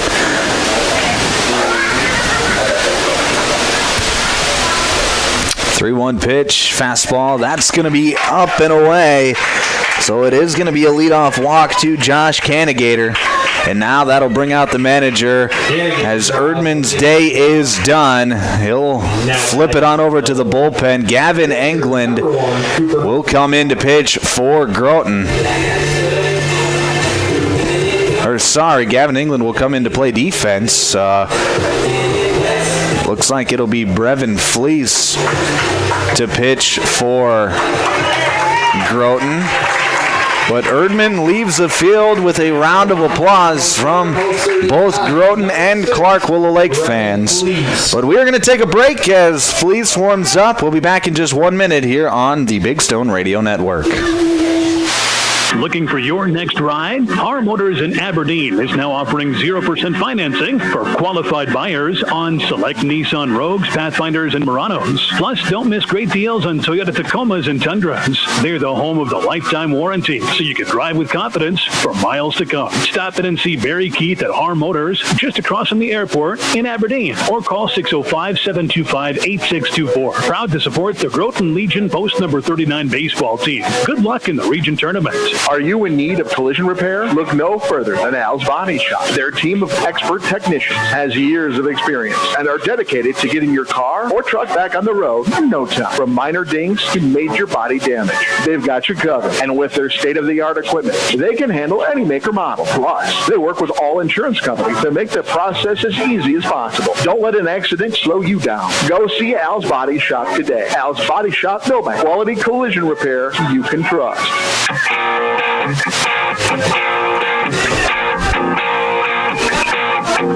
Back here in Milbank, the defensive switches for Groton. Coming into pitch, Brevin Fleece. Going out to left field will be Gavin Englund, and coming in to play shortstop will be Alex Ablin. We also have a pinch runner as number 55, Kai Vandersnick, will pinch run for Josh Cannigator. He represents the tying run, and with nobody out, they need to get some speed on the bases. It is the top of the order in Cooper Palmer to try and move the runner into scoring position or get a base hit or whatever. Palmer represents the winning run. First pitch from Fleece is a fastball off the plate, 1-0. Fleece coming in, he's throwing quite a bit harder than what Erdman was pitching. 1-0 pitch outside, 2-0.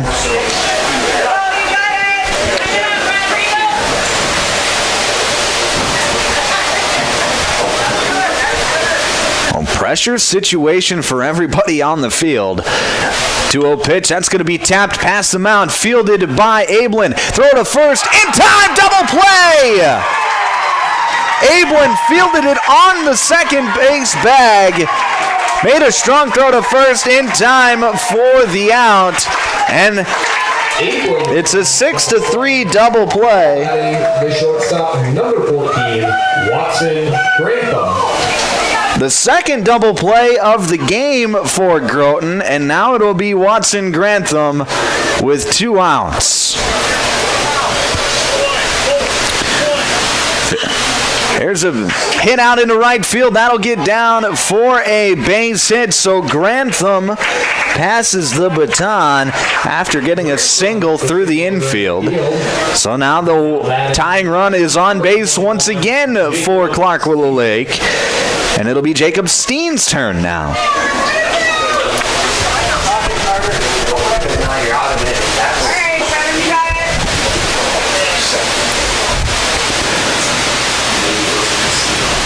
Steen, first pitch swing, pops it up. That may stay in play. It does not. Giving chase was Fleece and Simon. It'll be 0-1 to Jacob Steen. Reminder, this just the first game of 4 today. The next game between Milbank and Dakota Valley will start roughly 30 minutes after the conclusion of this game. Here's the 0-1 pitch. Runner goes. Here's a grounder back up the middle, and that's going to deflect off of the glove of Corbin Cucker and into left center field. So everybody's going to be safe. The winning run is on first base. Number 20, Charlie Louves. And now it'll be Charlie Louves.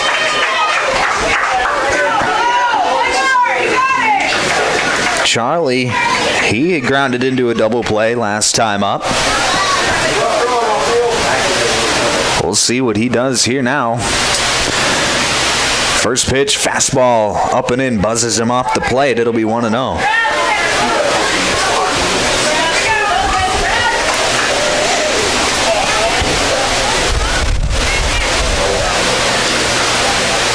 Pitch inside again, 2-0.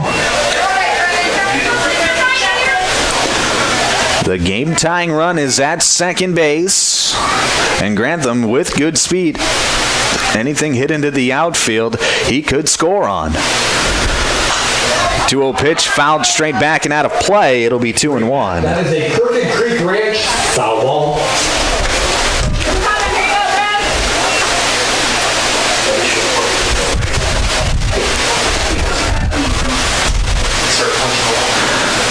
The 2-1 pitch from Fleece. Curveball, that's going to be lifted high and out of play. There goes another foul ball. And it'll be 2-2. Clark Willow Lake down to their final strike.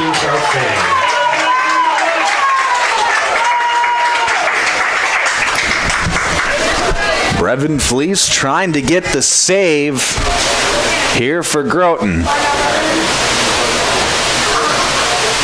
The 2-2 hit out into left field. Coming in is England, and he makes the catch for out number 3. Charlie Louves did a great job. He put the ball in play, but Gavin England, who came in the 9th inning to play left field, or in the 7th inning rather, makes the catch for out number 3 to end the ball game. Groton, they will advance in the tournament. They will play tomorrow at noon against the loser of Del Rapids and Winter Cologne.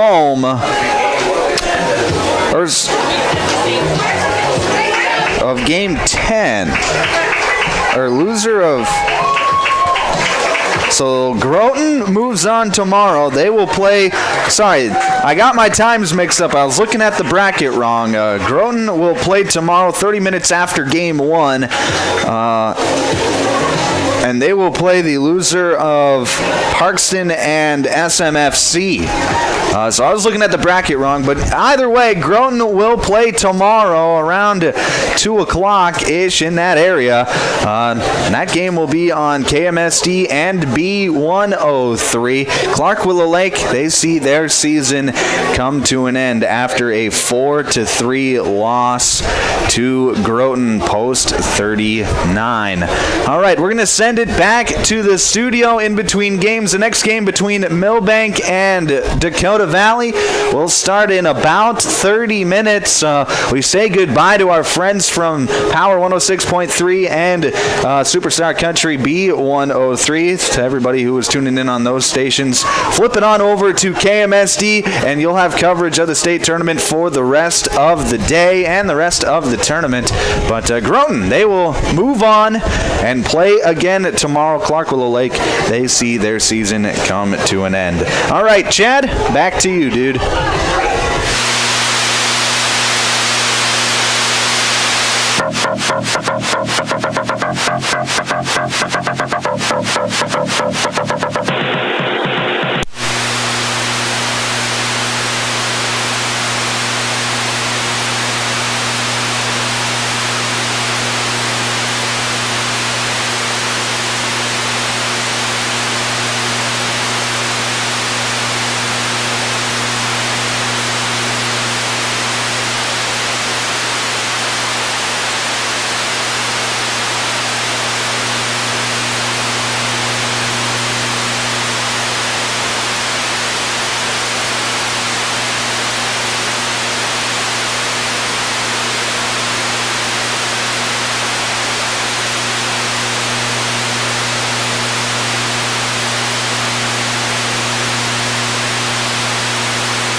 Hey, Micah. Yes. I just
Classic Hits KMSD here live for Game 2 of our doubleheader this morning.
Corner.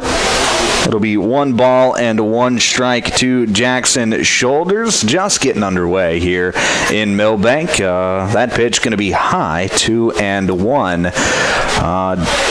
It'll be Dakota Valley and Milbank in our second elimination game of the day today. That pitch going to run high. It's 3-1. Let's set the defense for you for Milbank today. Milbank post 9. From left to right in the outfield. In left field, it's Josh Peterson. Center field will be Mason Meister, and in right field, Nolan Sheely. Here's a ball hit down the left field line, but foul. And that'll move the count to full at 3 balls and 2 strikes. From left to right on the infield, at third base will be Reese Rabe. Shortstop Aiden Kelly.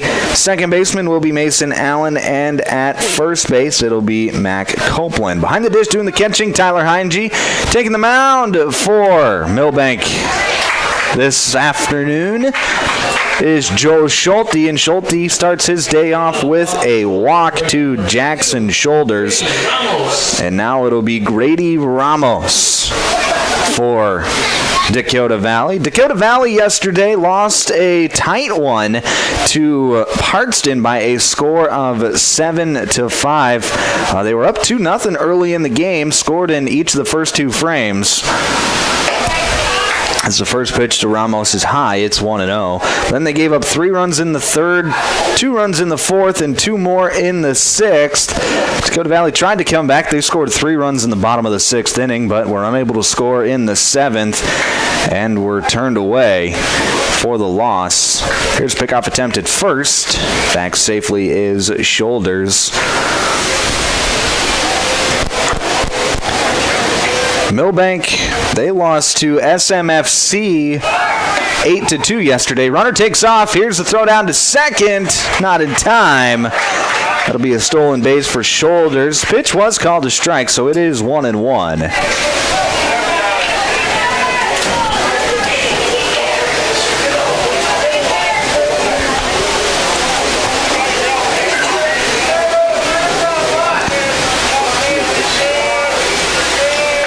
1-1 pitch. It's going to be up and away. 2 balls and 1 strike. Post 9. They got down early and often yesterday, down 6-2 at the end of the 3rd inning, as there's a slider inside. Ramos not biting. It's 3-1. I would give up 1 more run in the 4th and then again in the 5th. And that was all she wrote. Just 6 hits on the day for Milbank in that game against SMFC yesterday. As there's a pitch over the outside corner. Back-to-back full counts to start the game for Joe Schulte. Aiden Kelly started. Rabe came in relief. Kelly, he maxed out at 104 pitches as Ramos sees a pitch high. So it'll be back-to-back full count walks issued from Joe Schulte, and now it'll be Noah Graham.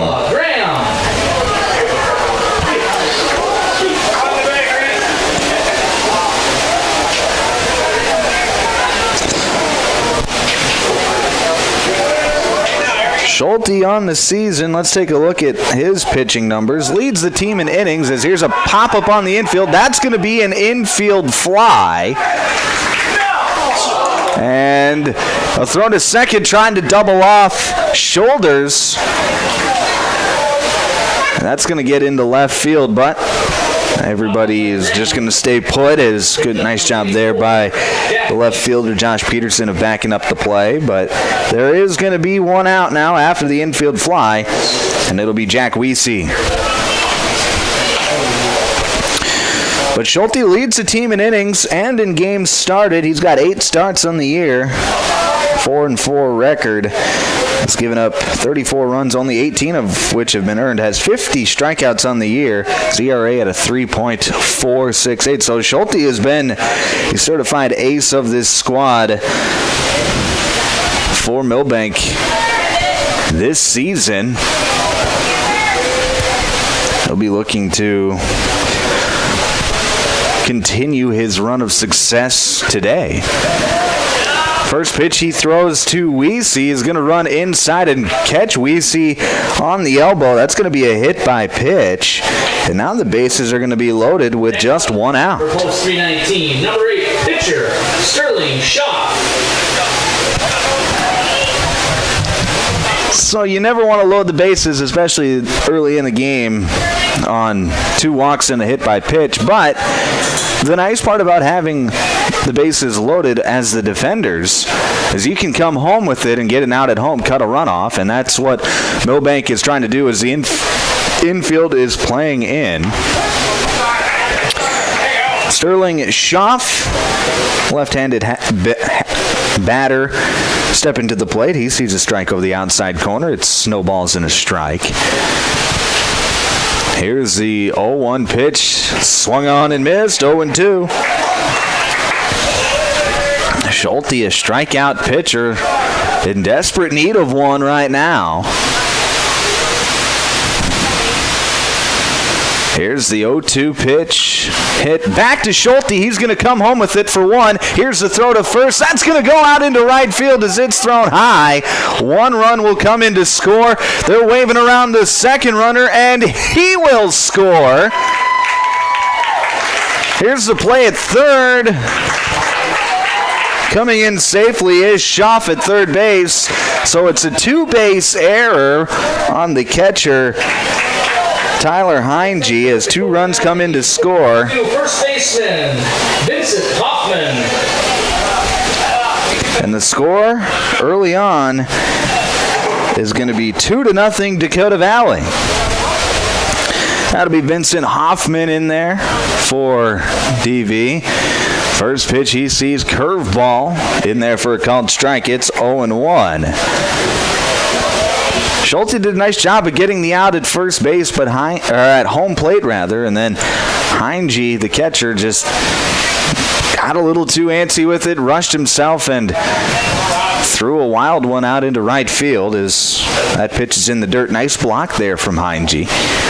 It'll be 1-1. But Dakota Valley is going to strike first. They lead 2-0 here in the top of the first inning.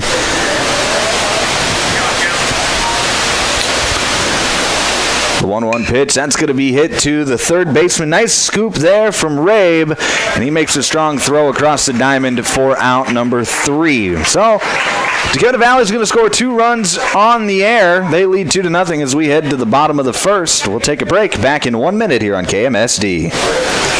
Milbank Legion Post 9 welcomes all teams and fans to the state tournament.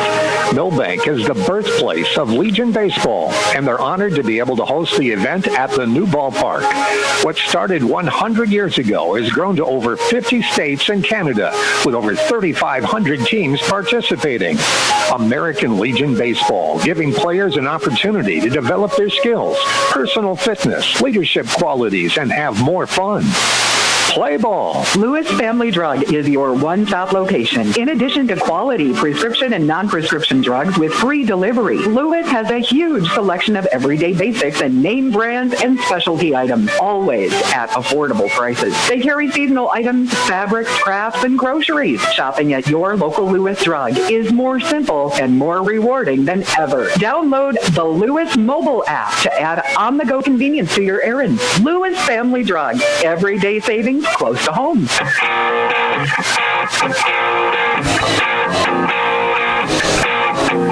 Back here on Classic Hits KMSD. Bottom of the first inning. Let's set the defense for you for Dakota Valley. From left to right in the outfield. In left field, Jackson Shoulders. Center field, Grady Ramos. And in right field will be Jake Pick. From left to right on the infield at third base, Noah Graham. Shortstop, Tate Cornelson. Second baseman will be number 4, Jack Jones. And at first base, Vincent Hoffman. Behind the dish doing the catching will be Jack Weesey. And taking the mound for Dakota Valley will be the big left-hander, number 8, Sterling Schaff. That's how Dakota Valley is going to go defensively. The lineup for Milbank is going to look like this. Joe Schulte is going to lead things off, followed by Josh Peterson and Aiden Kelly. Matt Copeland's going to clean things up in the 4-hole. Reese Rabel hit 5th, Mason Allen 6th, Tyler Heinge 7th, Nolan Sheely 8th, and Mason Meister will hit 9th. Milbank wearing their navy blue uniforms with red lettering outlined in white, gray pants with a black and red stripe down the side. Red arm sleeves on the uniform as well. Dakota Valley there in a black and white pinstriped uniform with white lettering outlined in black, white pants, and a black cap.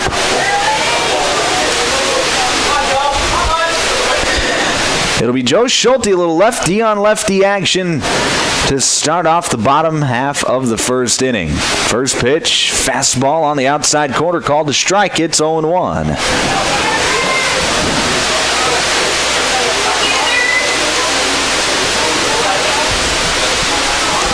0-1 pitch, swung on and missed. 0-2. Yesterday for Dakota Valley, they threw 3 pitchers out there. They threw Ramos to start. He went 75 pitches in 3 2/3 innings. As Schulte taps this one to the left side. Diving stop by the third baseman. Long throw to first in time.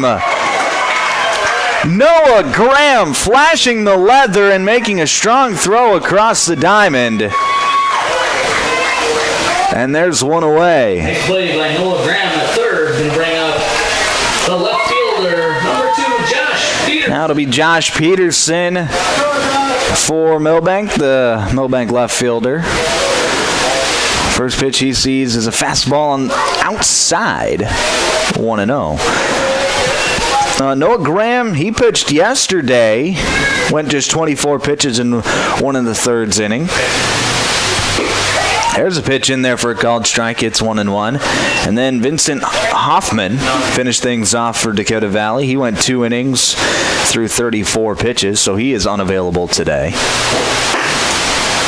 Graham is available, however.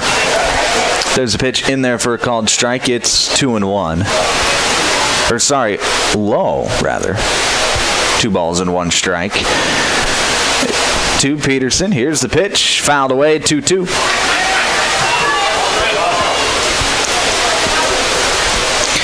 Things starting to warm up a bit as we move into the afternoon here in Milbank. 72 degrees. High is only around 74 today, so it's not going to get real warm. And we're going to have an overcast sky the whole day today. So really a beautiful day for baseball as Peterson hits one down the left field line. Base hit. He's going to round the bag at first, and he's going to stay right there as the left fielder, Jackson Shoulders, gets to it quickly. But it is a base hit for Milbank. They've got a runner aboard with just 1 away. To Aiden Kelly. Now it'll be Aiden Kelly for Milbank.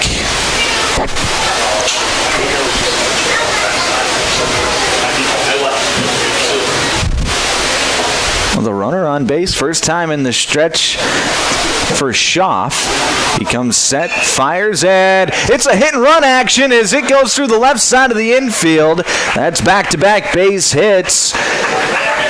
Peterson was stealing on the play, but Kelly hit it right where the shortstop would have been if the shortstop wasn't covering the bag at second on the steal.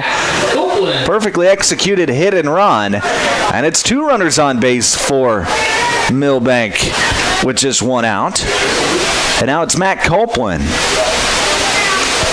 First pitch in there for a called strike. It's 0-1.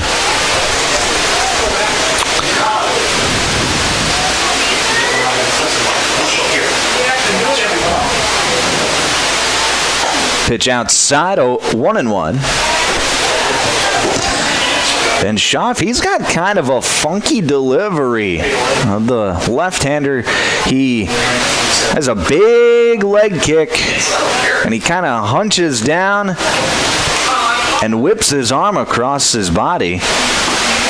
It is funky, but it's deceptive, and I can see where he has some success with that motion, especially if he's in the strike zone. That pitch is going to be outside. It'll be 2 balls and 1 strike to Matt Copeland. That pitch catches the corner. It'll be 2-2.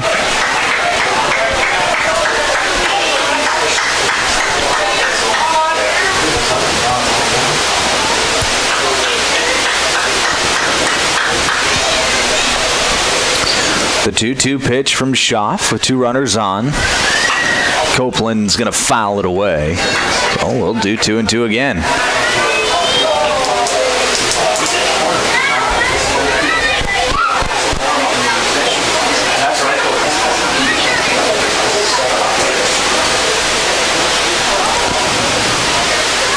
Oh, the 2-2 once again. Fouled away again. Copeland stays alive. Fouled off a couple of tough 2-strike pitches. American Legion 10 by the entrance.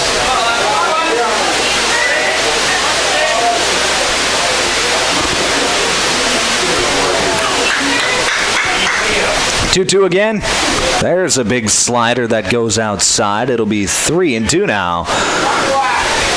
And when you foul off a couple of tough 2-strike pitches and you get an easy take, that kind of puts a little bit of a weight off the hitter's shoulders. Now Copeland with the 3-2, trying to put something in play. Here's the pitch, back up the middle, and a stabbing catch by the second baseman, Jack Jones, and he touches the bag at second for the double play. So it's an L4 unassisted double play. We head to the second inning. Dakota Valley still out in front, 2-0. We'll break back in a minute here on KMSD. Looking to sell your home or lake place? First Choice Real Estate is here to help. Whether you're upsizing, downsizing, or simply looking for a fresh start, they want your listing. Their experienced team of agents are ready to go to work for you with proven marketing strategies and a local touch and the local knowledge you can trust. Contact First Choice Real Estate in Milbank today to list your property. Make First Choice Real Estate your first choice. Online at millbanksbest.com. Roy's Sports Shop in Watertown welcomes all teams and fans to town for the Legion Tournament. Roy's has been the sporting goods leader in this area for over 55 years. Uniforms, sports equipment for baseball, softball, hockey, and more. Plus, clothing and footwear, too. Get in the game. Get into Roy's Sports Shop on Highway 212 in Watertown, across from Watertown Ford. Shop weekdays 9 to 6, 10 to 3 on Saturday.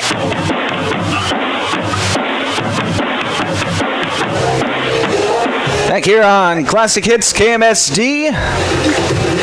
Top of the second inning. Milbank had a couple runners on, but unable to hit any of them in as Matt Copeland lines into a double play to end the inning. Dakota Valley out in front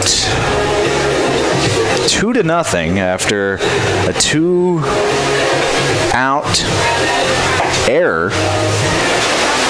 Allows 2 runs to score on the top of the first inning. It'll be Tate Cornelson, Hitting out for Dakota Valley. Jake Pick, and Jack Jones. Number 7, Tate Cornelson. The bottom third of the order for Dakota Valley here in the second. Here's Tate Cornelson.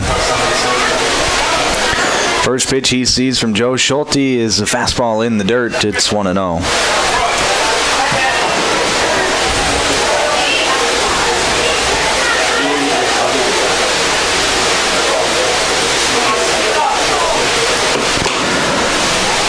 Pitch.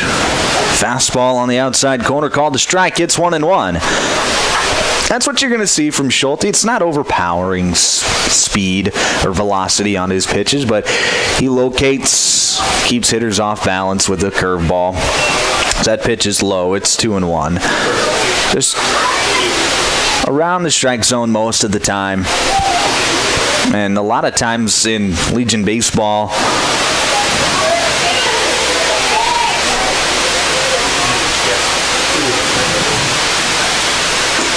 hitters get themselves out most of the time. They'll hit into ground balls. If you got a good defense around you, like Milbank does, is there's a pitch in there for a called strike, it's 2-2. You can just get hitters out by just throwing strikes.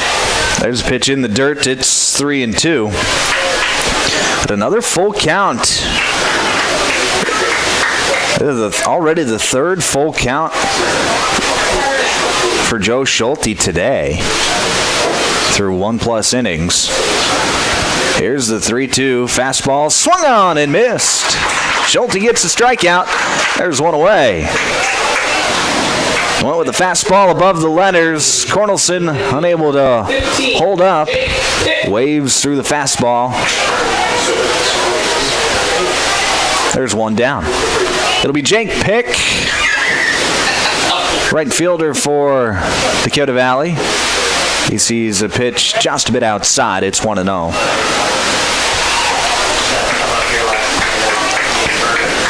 Day 2 of 5 here at the American Legion Class B tournament. There's a fastball high, 2-0. It's the second elimination game of the day today. In our first game, Groton was able to hold off Clark Willow Lake 4-3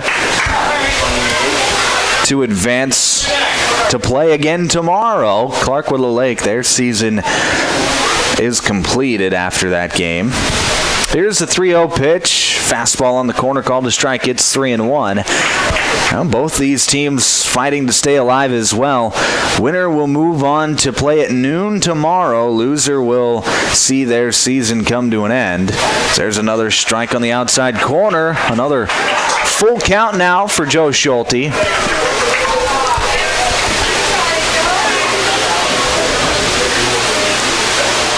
Schulte out of the stretch. Here's the 3-2 fastball. Called strike 3 on the outside corner. It's back-to-back strikeouts for Joe Schulte to start the second, and there's 2 away.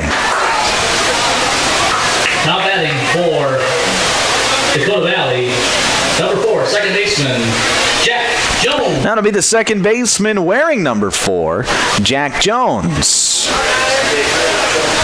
It is kind of ironic how many players you see wear the same number as their position number. It is strange. I call a lot of baseball games over the summer, and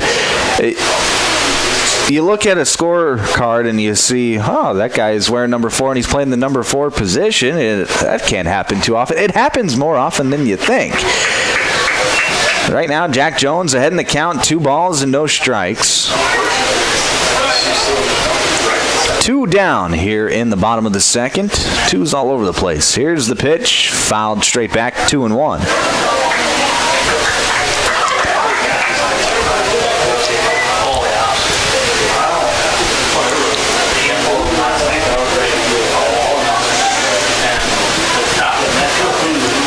The 2-1 pitch from Schulte.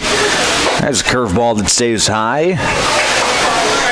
That's already the 5th 3-ball count that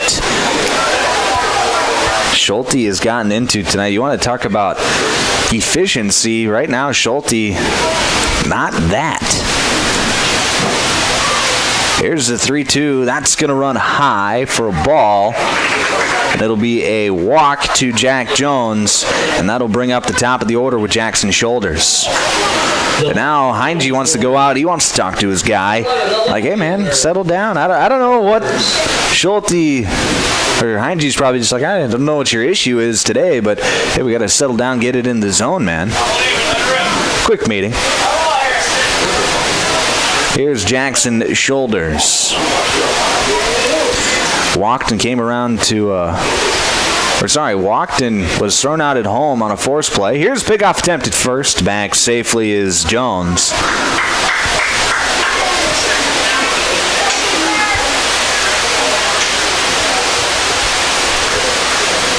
Another pickoff attempt. Jones back again.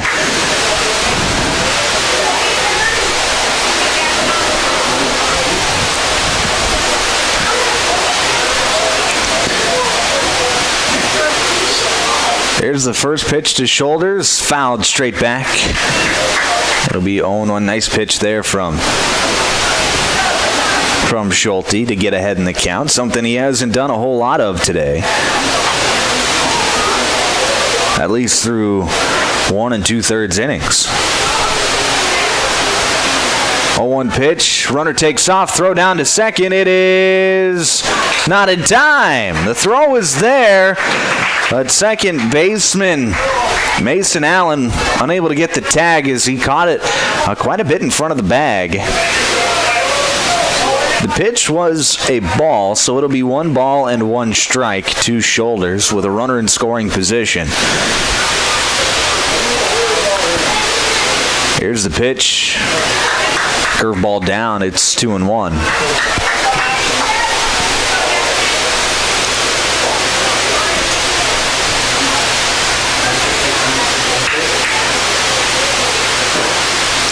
Two-one pitch. Gonna run high. Another 3-ball count for Joe Schulte.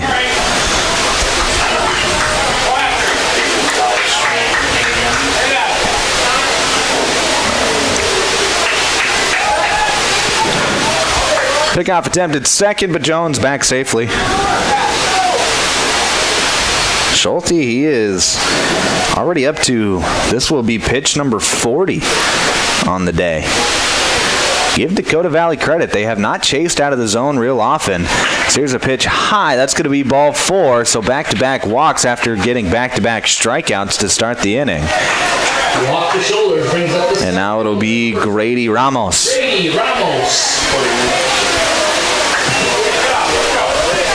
Ramos, he drew a walk his first time up. Came around to score. Schulte throws one in the dirt. It's 1-0. He's already up to 41 pitches on the afternoon. Now we're going to have a mound visit.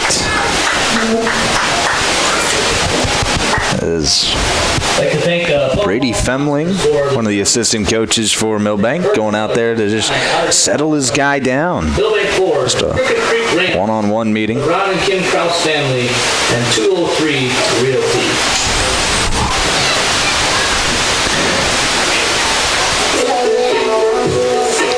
Right now, Schulte, he has gotten to 6 3-ball counts, 4 full counts, and it just hasn't been an efficient day to start off his outing today.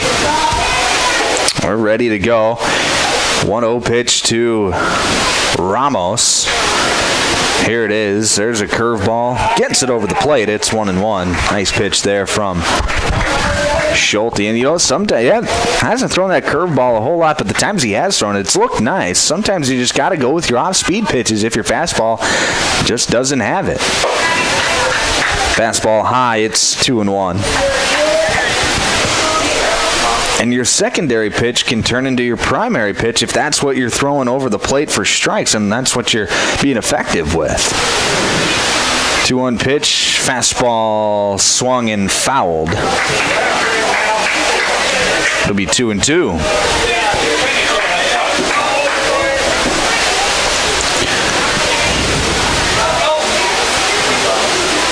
Runners on first and second, 2 down. Here's the 2-2 pitch from Schulte. Curveball, and that one slipped out of his hands.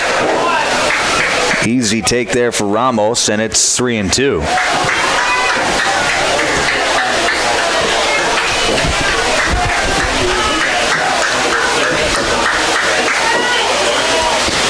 So another full count.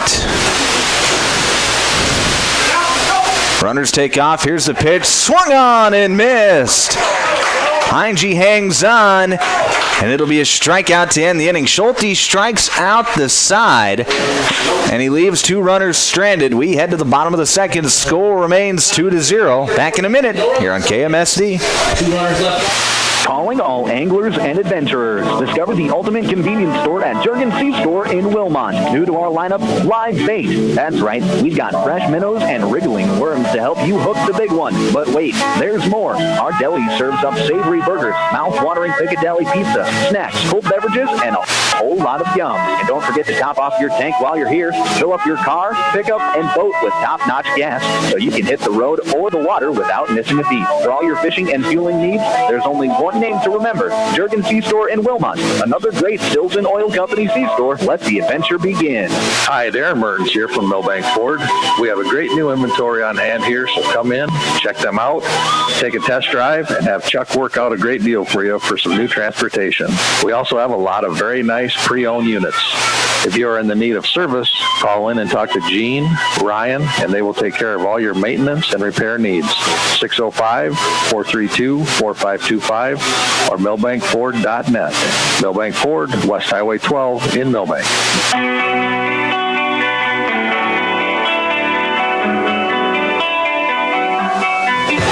Back here on KMSD here in Milbank. It's day 2 of the American Legion Class B tournament. Dakota Valley out in front, 2-0 here in the bottom of the second inning over Milbank. The host team.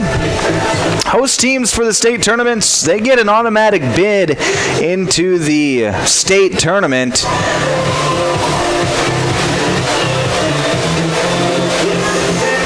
And then the other 7 teams are determined by region champions from the 7 regions across the state. It'll be Reese Rabe to lead things off for Milbank here in the second.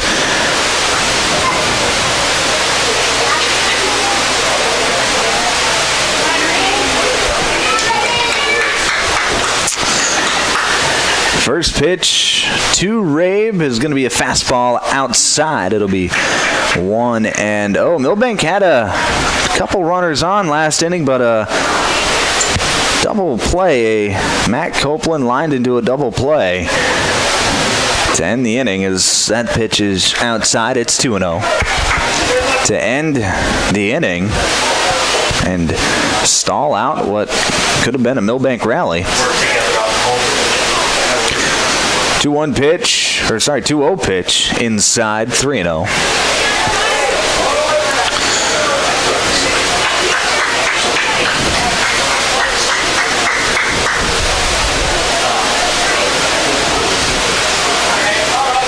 Pitch from Schaff.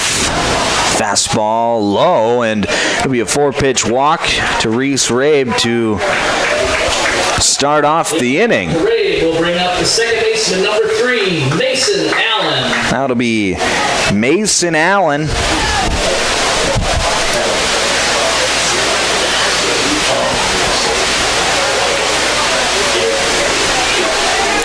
The Milbank second baseman stepping to the plate.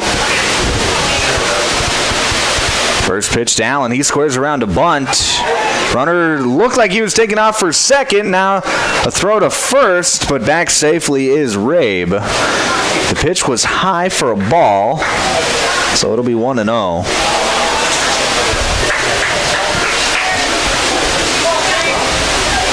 Good awareness there from Rabe to get back to the bag. Here's pickoff attempt at first now. Rabe dives back safely. Wasn't too far off the bag. It was a nice play by the first baseman, Hoffman, to come off the bag and just keep it from getting to the fence. 1-0 pitch. Allen squares around to bunt, and he bunts it straight back and foul, so it'll be 1-1. All right, now Milbank wanting to play a little small ball. Try and get that run back, or at least one of those runs back. Third baseman playing in tight. That's Noah Graham. 1-1 pitch. Allen squares around to bunt again. He bunts it up in the air. Allen makes the catch. Graham makes the catch. Throws it to first, and that's going to get by the first baseman. And then Rabe wanted to take off for second base, but he didn't go all the way back to first to touch the bag. His first base coach telling him, hey, we got to get back. And so Rabe does get back. So it's a pop-up on the bunt for out number one, and now it'll be Tyler Heinge. So just a funky way of saying we just got one out, and it's a pop-up on the pop-up. Here's Tyler Heinge now. First pitch across the outside corner, called to strike. It's 0-1.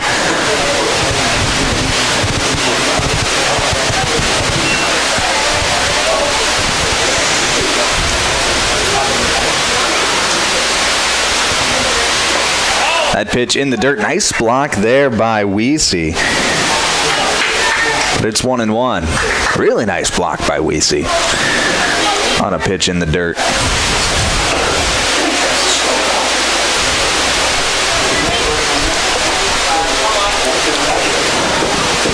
One ball and one strike. Pickoff attempt at first. Back safely is Rabe.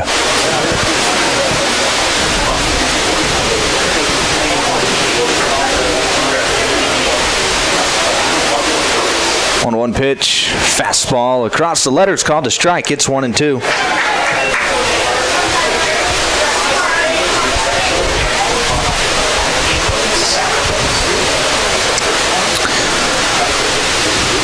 Oh, big pitch here for Schaff.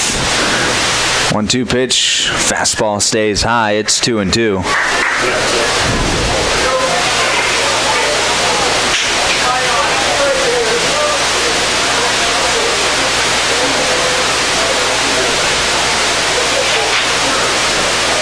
Two fastball outside, 3-2.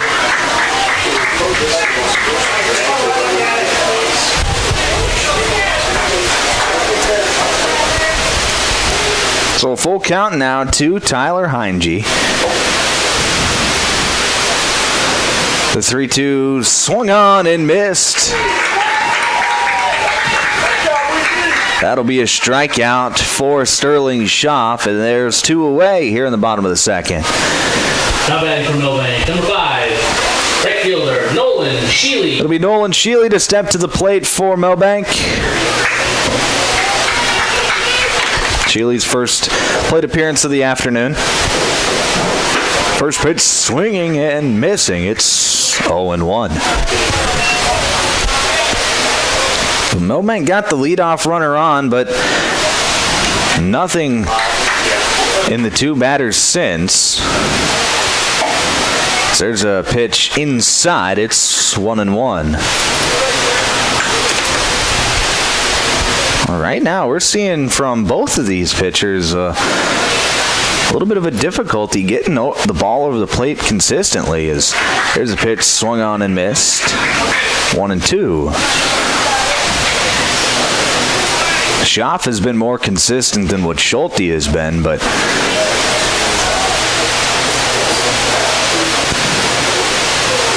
here's the ball hit down the line, but foul. Sheely just turned on it a little bit too much, and it'll be 1-2 again.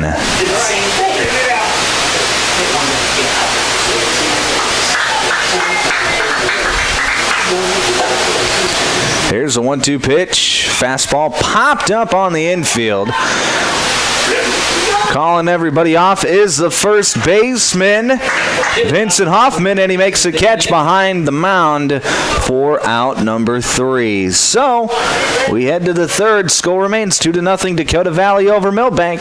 We'll break back in 1 minute here on KMSD. Milbank in the bottom of the second inning. No run. Step up to the plate with farm equipment you can count on. From Harry Implement in Fernie, your hometown Case IH and Massey Ferguson dealer, delivering a lineup of tractors, combines, and hay equipment that hits it out of the park. Need parts? Service? We're in your corner. Family owned since 1935. Harry Implement is built on hard work and rooted in the land, just like America's pastime. Harry Implement in Fernie. Sales, service, and parts that cover all the bases. Harry Implement, proud to support the Groton Legion Post 39 baseball team at the state tournament. Here's where the good ideas come from. Street Graphics, Main Street, Milbank. Working with local schools to provide ideas and solutions for fundraising. They can customize a design just for you. T-shirts, trophies, banners, buttons, contract printing. They do it all. They work in quantities from 1 to 5,000. Printing and promotions, they print on anything but paper. See them at streetgraphics.com. That's graphics with an EX. Main Street, Milbank, South Dakota. Streetgraphics.com.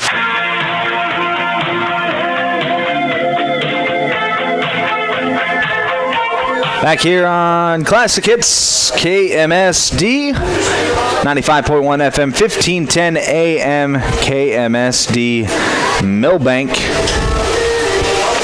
See, top of the third inning, due up for Dakota Valley. It'll be Noah Graham, Jack Weesey, and Sterling Shaw.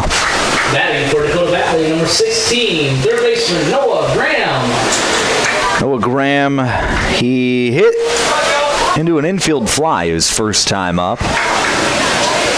See what he can do here in his second at-bat. First pitch from Schulte. That's in the dirt. 1-0. And right now, Joe Schulte, to start this game, just hasn't been around the plate consistently enough. He's only given up the 2 runs, and it's on in the air. They're both unearned runs, so he's been effective. He's gotten outs when he's been inside of the zone, but his pitch count is really hurting right now. As here's a pitch high. It's 2-0.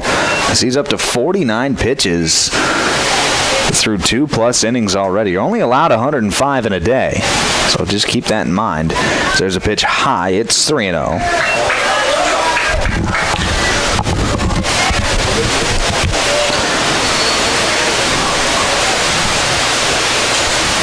3-0 pitch inside for a walk. That's going to be a leadoff walk. And now it'll be Jack Weesey. Leadoff walk. Graham brings up number 84, catcher Jack Weesey.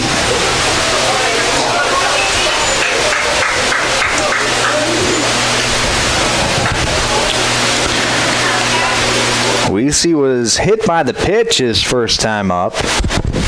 Came around to score one of the 2 Dakota Valley runs in the first. First pitch off the plate. It's 1-0. But right now, the Dakota Valley hitters, I'd give them credit. They're doing a nice job of staying patient, but right now, Schulte hasn't given them a reason to swing the bat.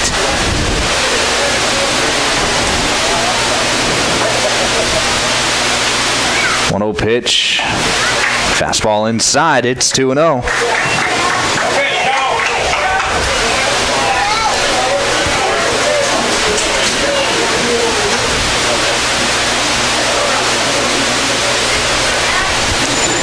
Graham with a respectable lead out at first. Swing and a miss. 2-1.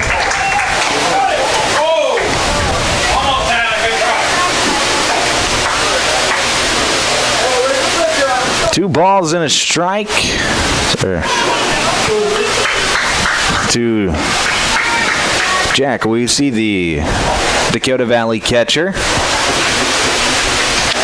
Big off attempt at first. Back safely is Graham.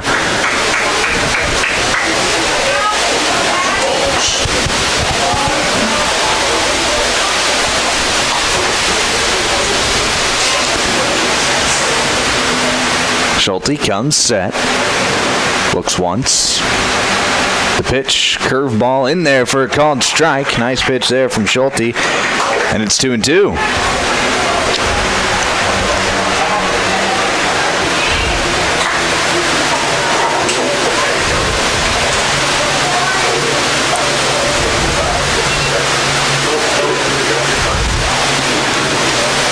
2-2 pitch from Schulte. Runner goes, it's popped up in the air, and that's going to get out of play. We'll do 2-2 all over again. Return all foul balls. Graham will have to go back to first. He was stealing on the play. Good crowd here in Milbank as the stands are full. We got plenty of people in their lawn chairs out here in front of the press box as well. Beautiful day for baseball. Just exactly what you want to see for the state tournament. Pickoff attempted first. Back safely is Graham.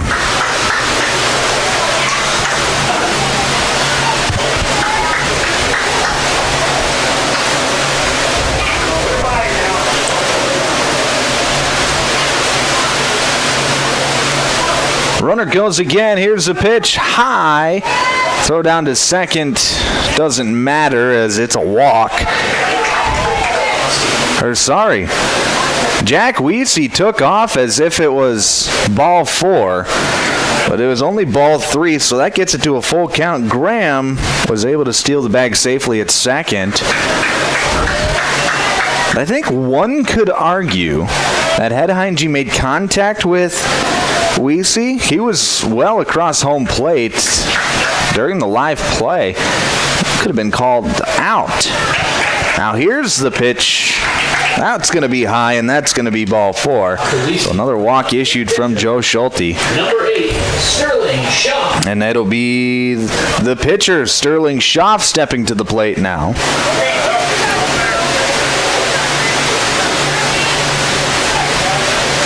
As Schulte has issued 6 walks through 2+ innings, 3 strikeouts. He's up to 58 pitches. Runners take off. Here's the pitch in there for a called strike. Throw to third. Not in time. Dakota Valley executes a double steal. So it's 2 runners in scoring position now for Sterling Schaff.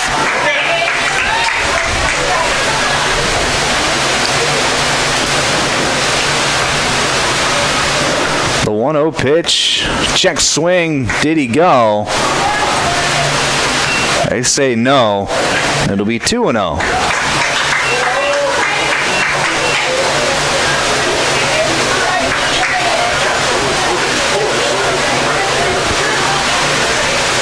So 2 runners in scoring position for Dakota Valley. Here's a pitch in the dirt, blocked, and scoreboard reads 2-1, so we'll go off of that. It's 2 balls and 1 strike.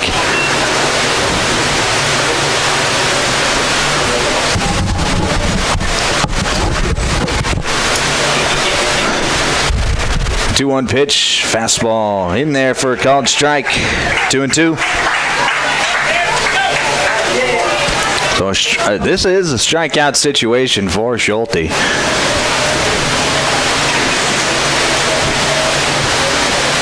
2-2 fastball inside. It's 3-2.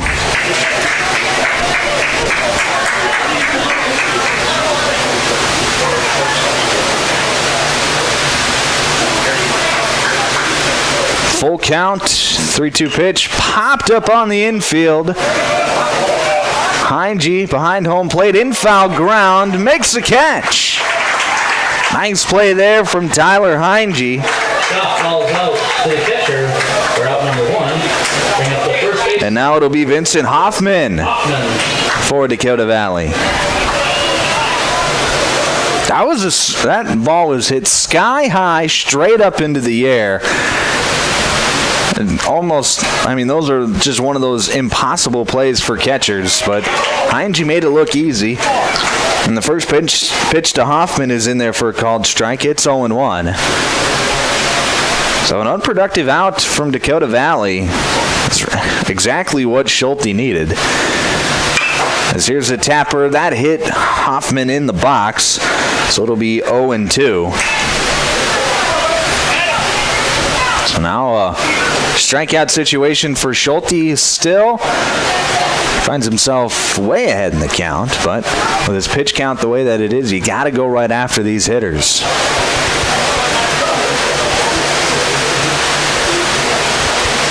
Schulte comes set. Here's the 0-2 fastball. Called strike 3 on the outside corner. Schulte gets the strikeout that he needed, and there's 2 down. Now batting for Dakota Valley, number 7, the shortstop. Now to be Tate Cornelson to the plate with 2 runners on and now 2 outs. First pitch, center cut fastball in there for a strike. It's 0-1.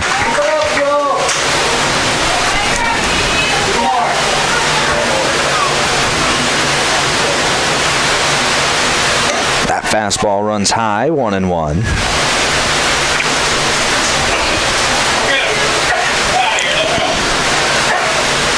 Cornelson in a clutch moment here for Dakota Valley is that fastball called a strike on the outside corner. It's 1-2.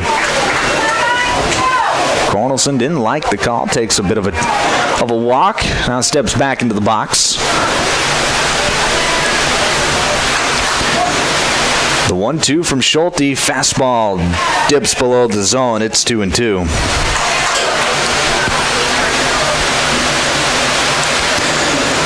Still 2 runners in scoring position for Cornelson.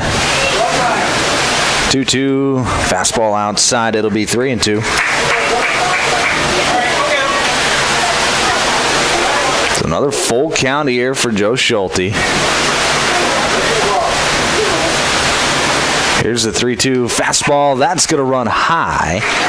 So Cornelson, after being down 0-2, does a nice job of laying off some tough pitches, and it'll be a walk. And the bases will be loaded for Jake Pick.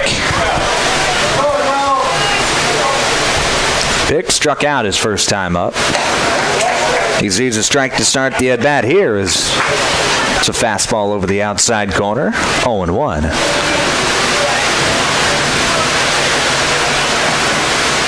The pitch tapped foul down the third base line. 0-2. So Schulte back in the driver's seat at 0-2.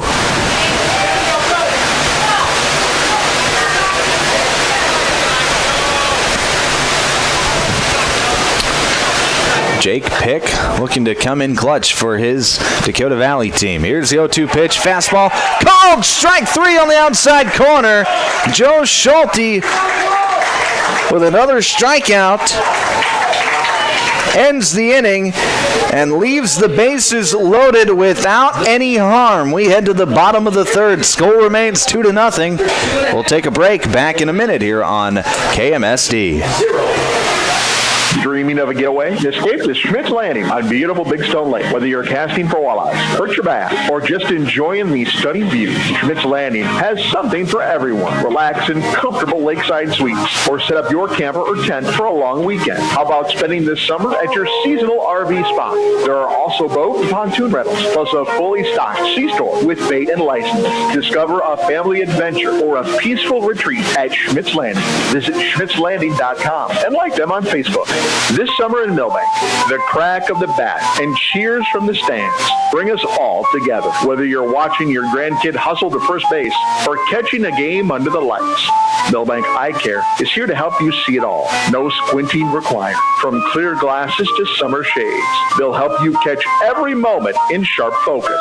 Swing by to make an appointment for a checkup. Milbank Eye Care. Clear vision, community pride, and baseball memories made sharp.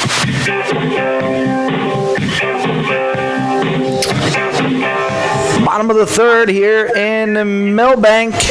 Due up for Milbank, it'll be Mason Meister, Joe Schulte, and Josh Peterson, the 9-1 and 2 hitters for post 9. Joe Schulte able to work out of the jam. He had 2 runners on, 2 runners in scoring position with nobody out, was able to get a pop-up and then 2 strikeouts to turn Dakota Valley away in the top half of the inning.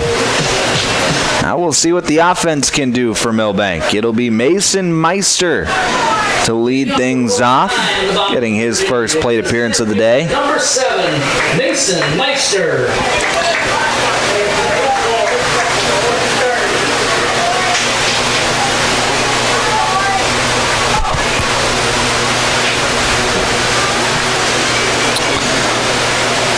Still out there is Sterling Schaff for Dakota Valley. First pitch to Meister, fastball outside, it's 1-0.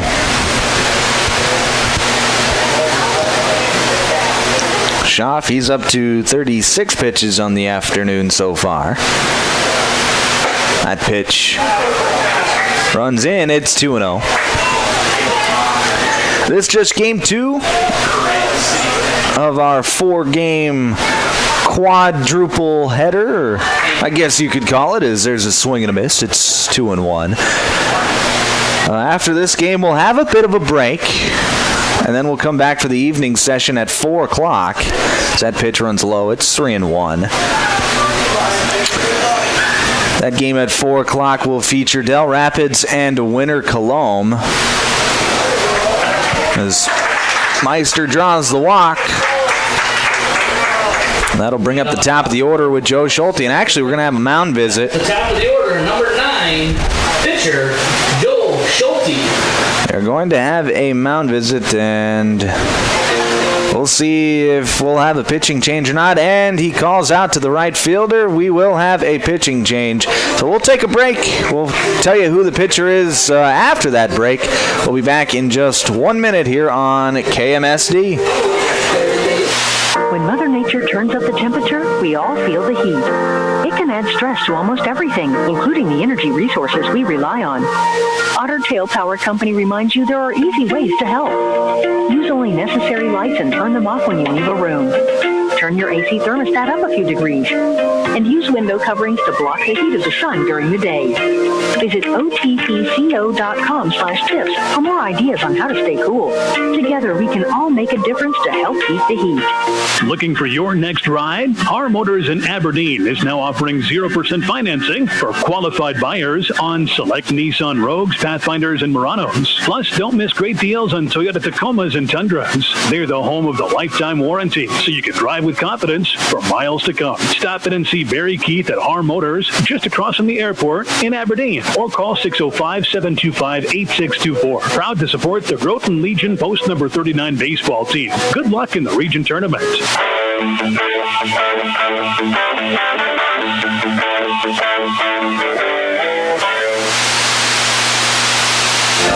All right, back here on Classic Hits KMSD. Still trying to figure out some of the defensive switches. We do know who the new pitcher is. Coming in from right field, it'll be number 15, Jake Pick. Going out to right field is off the bench, Ethan Seaton. The first baseman, number 42, Vincent Hoffman, will now go play third. And then Sterling Schaff will go play first base. So I believe that would mean that Noah Graham is out of the game. Correct. So number 19, Ethan Seaton, is into the game for Noah Graham.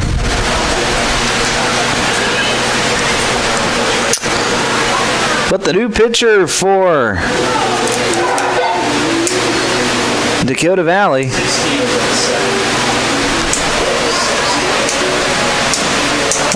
Noah Graham is now playing second base, which means Jack Jones is out of the game. So Seaton is in for Jones. So we did a lot of switching around. All right. The new pitcher, though, is Jake Pick, and he will face Joe Schulte. First pitch to Schulte. He squares around a bunt. It's a pitch inside. 1-0. So, all right, let's go through those defensive changes again. Playing third base now is number 42, Vincent Hoffman. At second base will be Noah Graham. Out in right field is Ethan Seaton, and then Sterling Schaff will play first base. Schulte bunts one foul, so it'll be 1-1 strike. And right now Hoffman playing very in on the infield grass, trying to play for that bunt. 1-1. Here's the pitch in the dirt, and that's going to get away. Mason Meister is going to get over to second base, and it'll be a 2-1 count now to Joe Schulte. And I'd imagine that Schulte is going to get to swing away now with a runner in scoring position, unless they want to bunt to get him over to third. But down 2-0.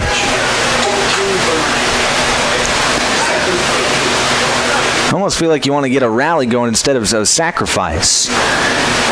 2-1 pitch, that's in the dirt. It's 3-1.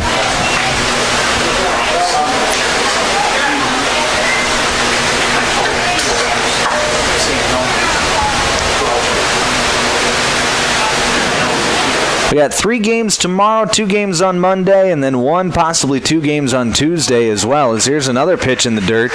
Schulte is going to draw the walk. So it's runners on first and second now with nobody out, and Josh Peterson stepping up to the plate. Yeah, the American Legion State Baseball Tournament is one of the more complex tournaments that you'll see. Just 15 games over 5 days here in Milbank.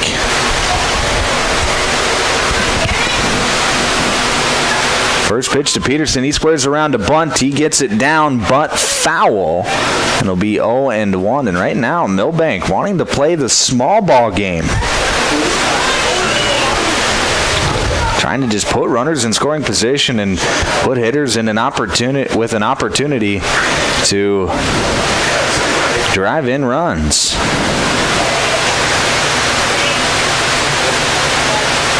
Peterson squares around again. Here's a pitch across the inside corner called a strike. It's 0-2. So now Peterson's got to swing away.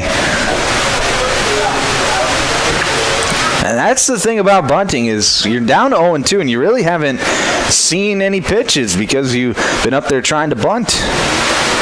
0-2 pitch in the dirt. Nice block there from Weesey. That's 1-2.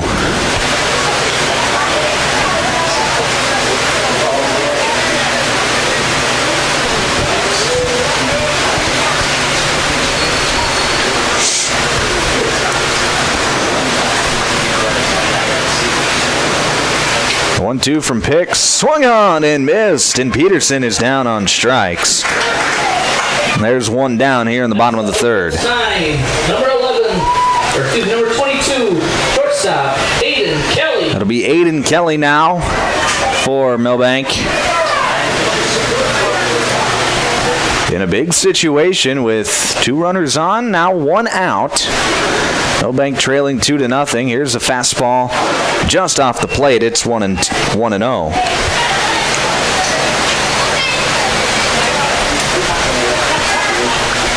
It's been a tight zone today in this game. Not much off the corners for either pitcher. Fastball swung on and missed. 1-1. So pair a tighter zone with the fact that pitchers have been kind of wild a bit today too, which could play into the factor of why it's such a tight zone. That pitch is outside. It's 2-1. And you get a lot of pitches thrown. And in the state tournament, especially coming in through the elimination bracket, you want to save as much pitching as you can. There's a 2-1 fastball called a strike on the outside corner. It's 2-2.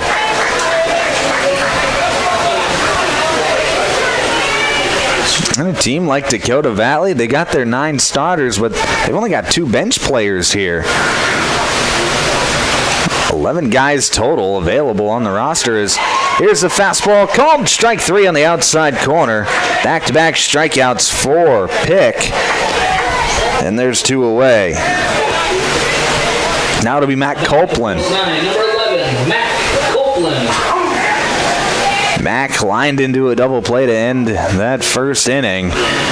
Comes in with another RBI situation. He sees a pitch flowing in, 1-0. Copeland, a very capable hitter. Sure, he's eyeing that gap out in right center field to try and drive in not 1 but 2 runs. 1-0 pitch, swung on and missed. 1-1.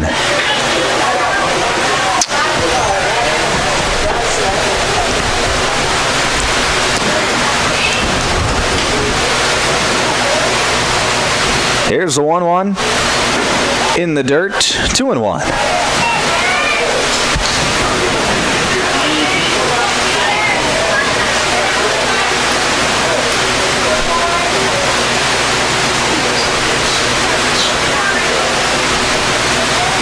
Two-one pitch.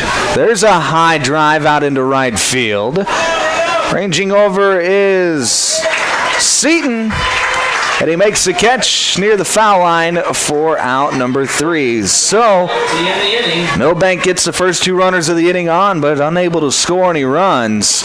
We head to the 4th. The score remains 2-0. We'll take a break. Back in another minute here on KMSD. Are you in need of collision repair? Look no further than Al's Body Shop. Their team of expert technicians has years of experience and are dedicated to getting your car or truck back on the road in no time. From minor dings to major body damage, they've got you covered. And with their state-of-the-art equipment, they can handle any make or model. Plus, they work with all insurance companies to make the process as easy as possible. Don't let an accident slow you down. Go see Al's Body Shop today. Al's Body Shop, Milbank. Quality collision repair you can trust. Dairy Queen in Ortonville is your locally owned and operated DQ, serving the Big Stone Lake area and beyond. Beat the summer heat with one of their cool treats like the famous Blizzard, Peanut Buster Parfait, hand-dipped cones, sundaes, and more. If you're looking for the best meal deal around $7, the DQ deal meal cannot be beat. Choose from a cheeseburger or chicken strips, fries, beverage, and a sundae for only $7. Make the sundae a Blizzard for just $2 more. Hot eats, cool treats at Dairy Queen in Ortonville. Open 10 a.m. to 10 p.m. daily.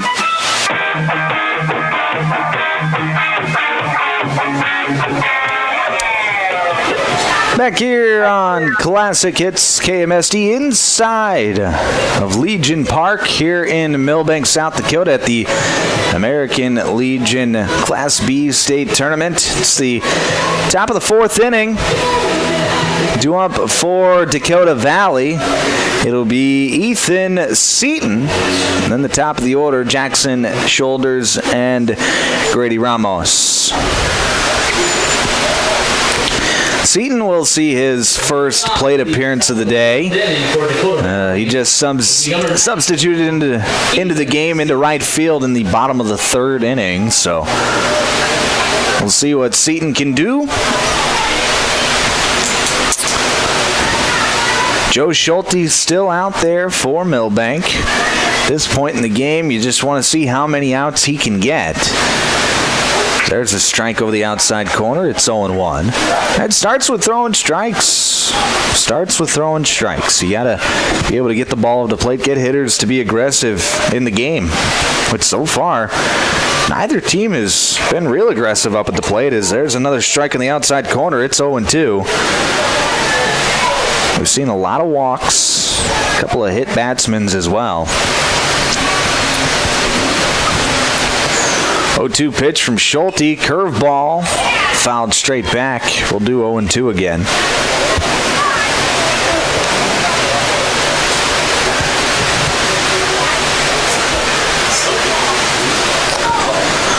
And right now the hitters, unless they're down in the count, have really just been complacent up there, just waiting for their pitch.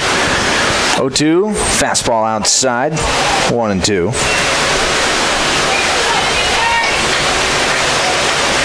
Which I guess is a sign of a smart offensive team. You gotta be aggressive when you can, not just to be aggressive's sake, because there's another fastball outside. It's 2-2. Baseball's a game where you got to pick your spots. 2-2 pitch, swung on and missed. Another strikeout for Joe Schulte, his 6th of the day, and there's one away. Joe Schulte, he's got 7 walks and 6 strikeouts today. That just reminds me of the movie Bull Durham as Jackson Shoulders steps into the plate. Squares around to bunt, gets it down. Schulte fields it, and he wings it up the line. That's going to get past the first baseman, Matt Copeland. And Shoulders is going to go for 3, and he will be up safely after the air. Well, there's a lot of room between the base and the fence here at Legion Park. And It got all the way to the fence. Copeland had to run a long ways, and that means that Jackson Shoulders could keep running. So score that in E1. And it'll be Jackson Shoulders leading off of third base for Grady Ramos.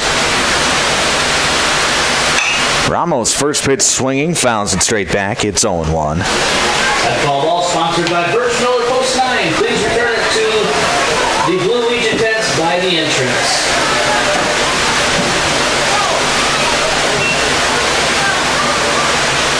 The 0-1 pitch. Sliders swung on and missed. Nice pitch there from Schulte as he went back foot with it. Ramos, left-handed hitter, swung right over the top. No balls and 2 strikes. Schulte comes set. And the pitch hit right back up the middle. That's going to be an RBI single for Grady Ramos. So the air comes back to bite Schulte. And now it's 3-0 in favor of Dakota Valley. That'll bring up Noah Graham.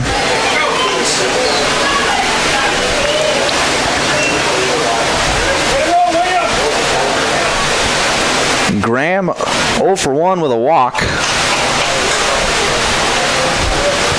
Runner takes off from first. There's a pitch in the dirt, and Ramos is up safely.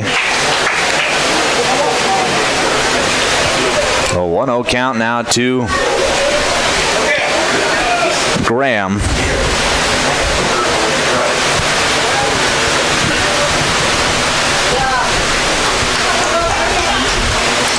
Schulte steps off. Now he's ready to go. The 1-0 swung on and missed. 1-1.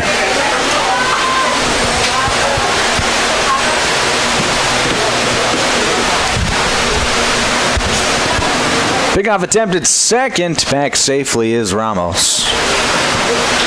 Ramos, a base stealer. He could take third. Dakota Valley, a very aggressive team on the base paths. Here's a pop-up, sky high on the infield. Ranging back and making the catches, Aiden Kelly for out number 2. Pops out to the shortstop for the second out.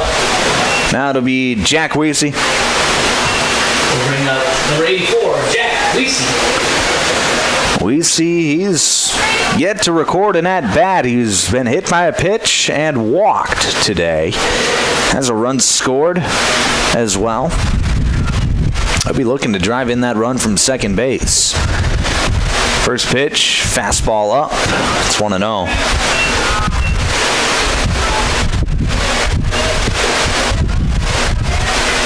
Breeze starting to pick up a little bit here in Milbank.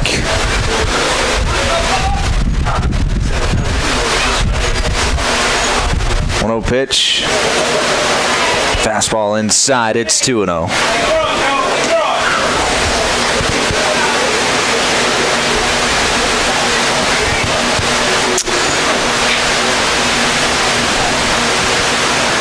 Here's pitch number 90, and it's a throw over to second. They got him picked off, but a throw to third is going to go over the third baseman's head. It was a head-first slide from Ramos, who just broke for third when he realized that he was picked off. And Schulte, he did not have to throw that ball to second. He could have stepped off and just ran towards the runner, and he did not do that. He threw to second, and it wouldn't have mattered. Ramos would have been safe either way, but the throw did go high from the second baseman, Mason Allen. Like I said, Ramos would have been safe either way.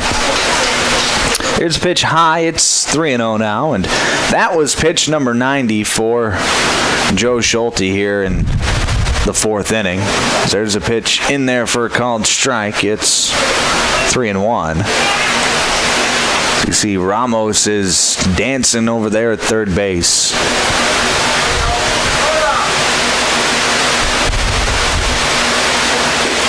That pitch in there for a called strike. 3-2.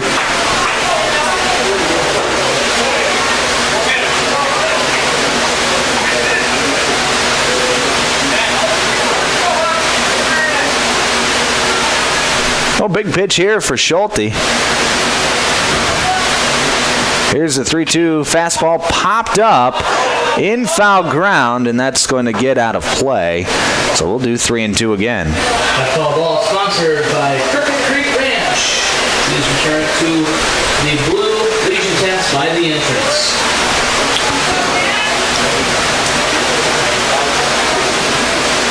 A chance to get out of the inning for Joe Schulte if he can get an out here with minimal damage. 1 run already in the inning. Here's the 3-2 fastball driven out into left field, and that's going to fall and get down for a base hit. 1 run will score, and strolling into second with a double is Jack Weesey. It was hard hit out there to left and to Josh Peterson, and Peterson kind of got caught in between. Didn't know if he wanted to go for it or just let it fall, and it got by him after a short hop, and that allowed Weesey to get in for a double. Now it'll be Sterling Schaff. He swings and misses. It's 0-1. 4-0 your score after the RBI double. There's a pitch in there high, 1-1.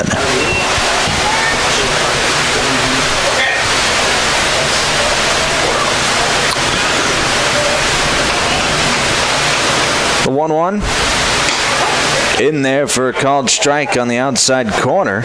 He backdoors the curveball. It'll be 1-2. Another big pitch here from Schulte. Here's the 1-2. Curveball softly tapped in front of the mound. Schulte fields it, makes the throw in time for the out. But Dakota Valley, they're going to get 2. We head to the bottom of the 4th. Score now 4-0. We'll break back in a minute here on KMSD.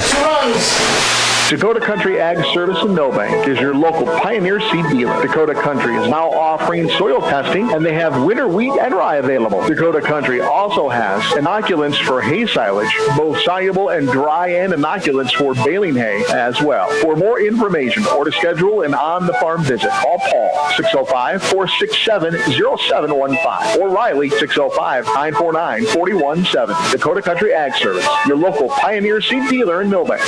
Whetstone Sanitation is your locally owned and locally operated garbage service provider in Milbank, rural Grant County, and along Big Stone Lake. Whetstone Sanitation offers once or twice a week residential pickup and up to 5 days per week commercial pickup. Whetstone Sanitation offers 14, 20, and 30-yard roll-off dumpster rentals for those big cleanup projects. Whetstone Sanitation also has quality portable toilet rentals and septic pumping service. And of course, they still provide 24/7 self-service recycling drop-off. Call Whetstone Sanitation today, 432-5854.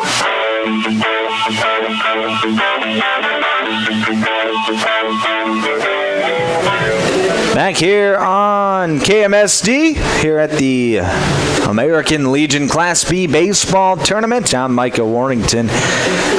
We are halfway through this game as Dakota Valley leads Milbank 4-0 in the bottom of the 4th inning. Due up for Milbank, it'll be Reese Rabe, Mason Allen, and Tyler Heinge, the 5, 6, and 7 hitters. After this game, we'll have a little bit of a break before our next game starts at 4 o'clock. Hitting off the bottom of the 4th inning for Milbank, number 13. Chance for me to go get some food, maybe prop my feet up and take a little bit of a nap in my car. You never know what I'm going to do. I don't know what I'm going to do either. The food thing, though, that is key. Gonna have to get me a burger or something at the concession stands. It'll be Reese Rabe to lead things off. First pitch swinging and missing. It's 0-1.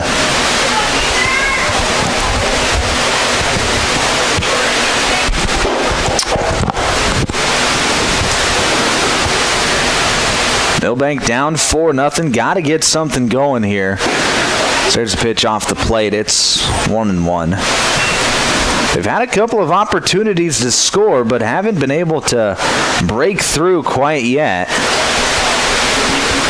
Had 2 runners on to start the third, 2 runners on in the first. Turned away both times. 1-1 pitch, swung on and tipped foul.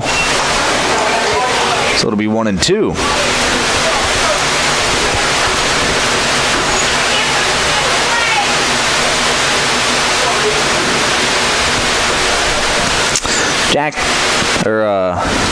Jake Pick still out there for Dakota Valley. Here's the 1-2 pitch, swung on and missed on a fastball up above the letters. Nice pitch there from Pick, and there's 1 down.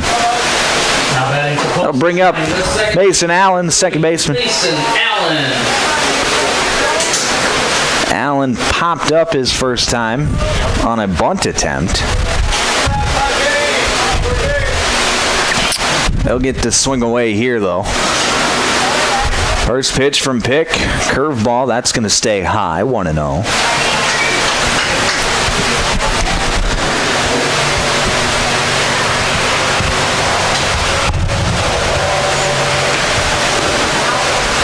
There's the 1-0 pitch. Fastball on the outside corner, called a strike. It's 1-1.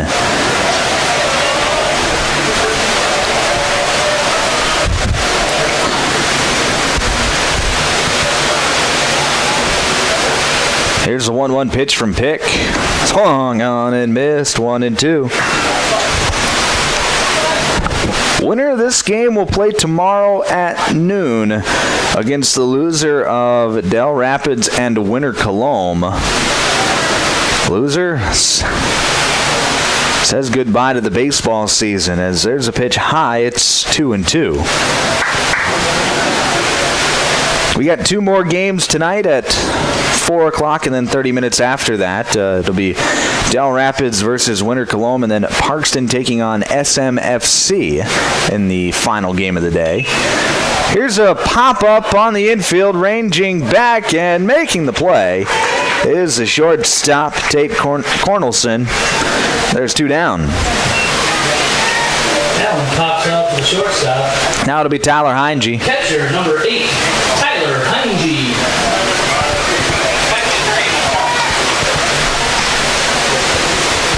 Heinge struck out his first time up. See if he can't get a 2-out rally going this time around for Milbank. First pitch, fastball low. It's 1-0.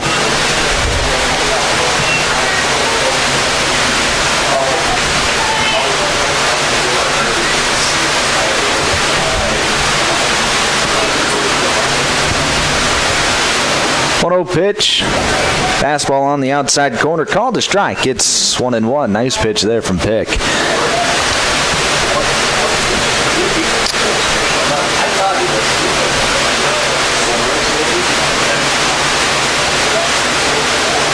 Swing and a miss, 1-2.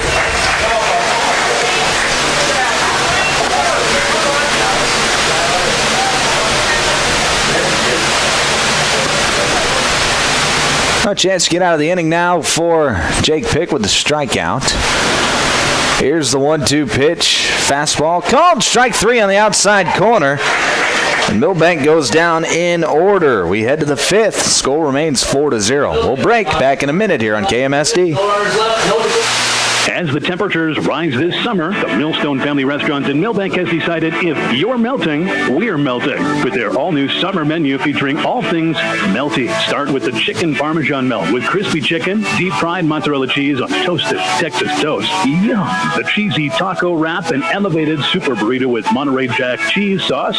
So cheesy. The super quesadilla, a classic cranked up a notch, and the cheeseburger salad just may be your new favorite. If you're melting, we're melting at Millstone Family Restaurant, East Highway 12, Milbank. Pro Image Partners. Pro Image Partners. So many reasons why you can turn to us. We'll help you show your pride. You want the best for work or play. We're your one-stop image shop. We'll help you show your pride. ProImagePartners.com.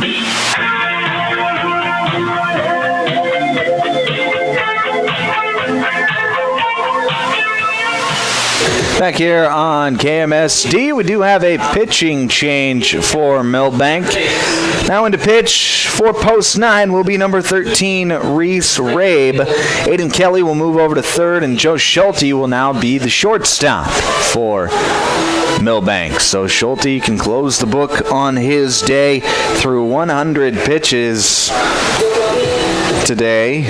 51 of them for strikes, had 7 walks and 6 strikeouts. Gave up just 2 hits, but gave up 4 runs, 2 of which were earned in just 4 innings pitched. He was effective when he was inside of the strike zone. Like I said, only gave up the 2 hits, but really struggled to stay inside of the strike zone with those 7 walks. A couple hit batsmen as well. Just under half of his pitches were balls, which that is not a recipe for success, and that's part of the reason why Milbank is down 4-0. We'll see what Reese Rabe can do when he comes in, if he can be effective inside of the zone for post 9 here today. Let's take a look at the season stats for Rabe on the mound. 29 2/3 innings pitched in 10 appearances. 2-2 record on the year, giving up 29 hits on the season, 36 runs, 21 of which have been earned. His walk to a strikeout ratio isn't exactly what you want to see. 33 strikeouts and 27 walks. It's got a 4.955 ERA with a 1.8 whip. Which, if you don't know what whip is, it's walks plus hits per inning pitched. We'll see Vincent Hoffman first, and the first pitch he throws is up and away for a ball. It's 1-0. 1-0 pitch, swung on and missed, 1-1. That was a healthy hack from Hoffman.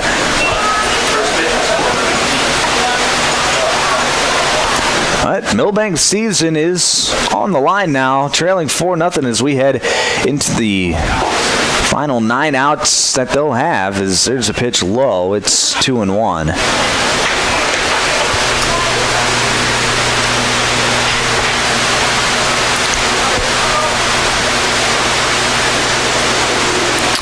The 2-1, that's going to be outside, 3-1.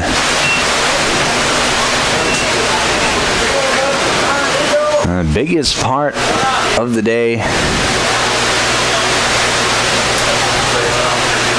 just throwing strikes. That's what we want to see, strikes. 3-1 is the count to Vincent Hoffman.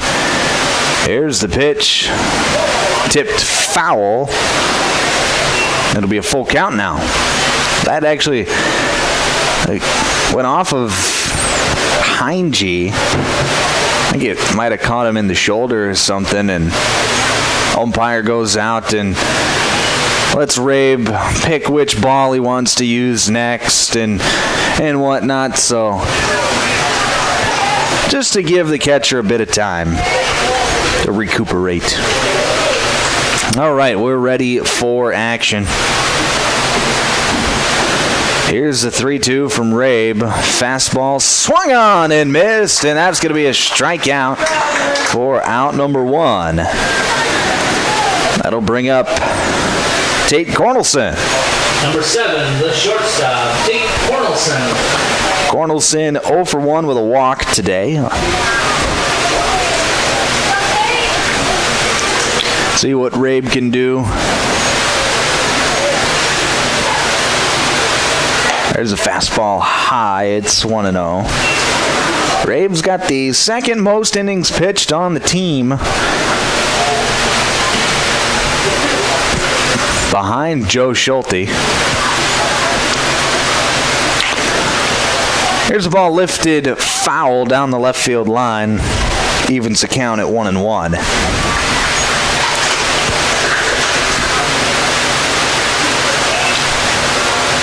Big opportunity for Milbank. If they can put up a 0, just get back in the dugout. That's their goal defensively now. Just throw up some zeros as there's a pitch low. It's 2-1. We're into the late innings as we're into the fifth. You've got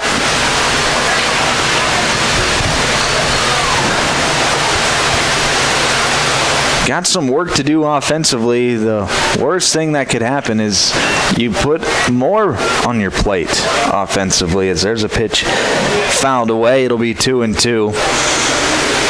Trailing already by four. You don't want it to get out of what I call slam range, which is pretty self-explanatory. Slam range is if you get runners on base and you hit a grand slam, that's worth 4 runs.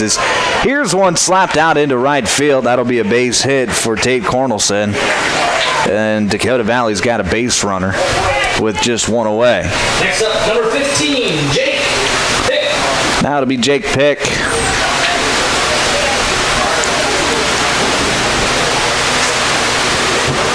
As Heinge goes out and talks to Rabe. They're talking about what they want to do if Cornelson gets aggressive trying to steal a base.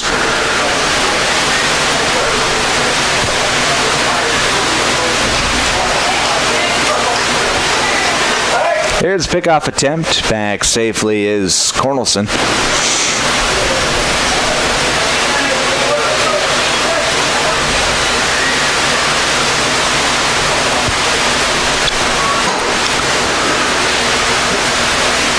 First pitch to Pick in the dirt. Nice block there from Heinge.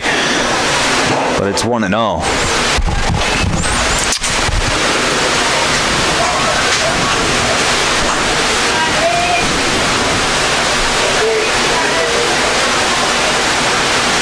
This just the second year that Legion Field has been open as runner takes off. Here's a hit out into left field. That's going to get out in front of Peterson.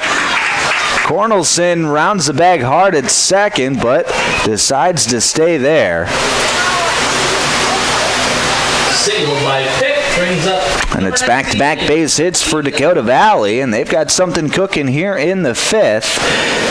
Now it'll be Ethan Seaton to the plate. Seaton 0 for 1 with a strikeout.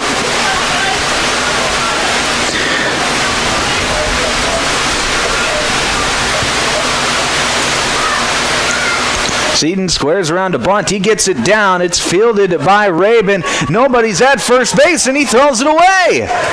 1 run is going to come in to score on the air. They're going to wave the second runner around home, around third, and he will score.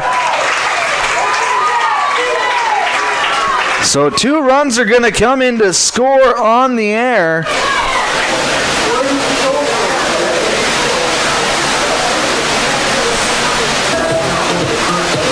Seaton, he's going to get all the way over to third, and that was just a case of Rave fielded it, and Milbank wasn't quite sure on their bunt coverages.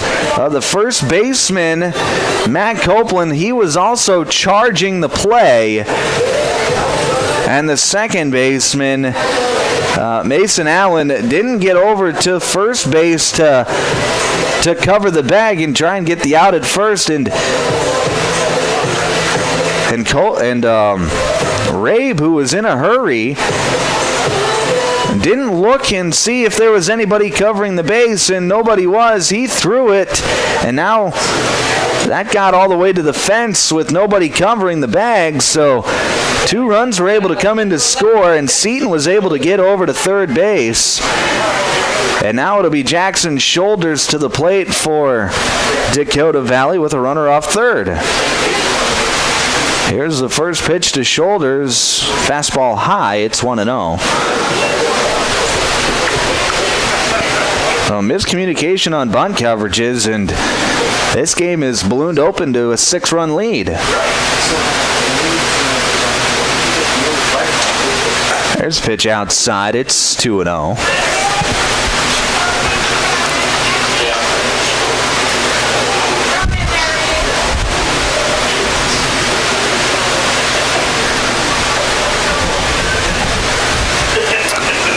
2-0 pitch from Rabe in the dirt, and that's going to get away. Coming home is Seton, and he will score. So now it's 7-0 in favor of Dakota Valley.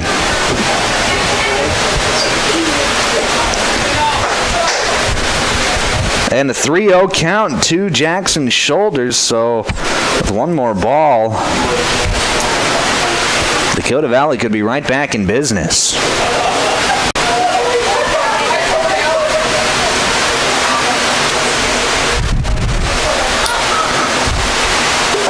That pitch on the inside corner called a strike. It's 3-1.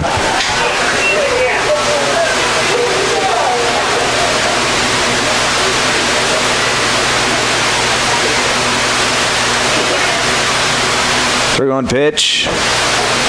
Low it in for a ball, and that's going to be a walk to Jackson's shoulders. The third walk that he has issued today. And now it'll be Grady Ramos. Ramos singled and drove in a run and came around to score last inning. He'll be looking to extend it for Dakota Valley here in the fifth. Shoulders takes off. Here's a swing and a drive deep into right field. Back is the right fielder, Sheely, and he makes the catch for out number 2. Ramos slides out to right for the second out. Shoulders retreats back to the bag safely. Bring out number 16. And now it'll be Noah Graham. Graham popped up his last time up. 0 for 2 on the day. Did draw a walk in the third. It's the third straight inning that Noah Graham has had an at-bat. Runner takes off. There's a pitch in there for a strike, but coming off the bag, here's the throw down to second was late, but Shoulders didn't slide, and he came off the bag. The tag was applied, and Shoulders is out for out number 3. So Dakota Valley, they strike for 3 more. It's now 7-0 as we head to the bottom of the 5th. We'll break back in 1 minute here on KMSD. 3 rounds on 2 hits. What's your big picture? To actually have savings in my savings. To pay at the pump. To make life easier. To spend less. Wait, to make more. If making the most of your time and money is in your big picture, First Bank & Trust has you covered with award-winning customer service and local experts. To keep having fun. Oh, to keep up with her. Find out how First Bank & Trust helps you bank easier at bankeasy.com. Member FDIC. Bean Pharmacy is your hometown family-owned independent pharmacy conveniently located within the Milbank area healthcare campus. Bean Pharmacy is a full-service pharmacy specializing in fast, accurate, and friendly service. They also offer a full line of over-the-counter products such as vitamins, first aid, and diabetic supplies. Need your prescriptions mailed or delivered? Bean Pharmacy can do that too, and it's free. Don't forget about their convenient drive-thru for quality healthcare for the entire family. See Bean Pharmacy, located in the Milbank area healthcare campus.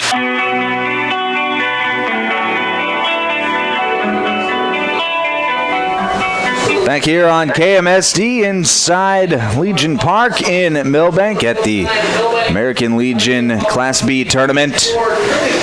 Due up for Milbank here in the bottom of the 5th. It'll be Nolan Sheely, Mason Meister, and Joe Schulte, the 8, 9, and 1 hitters.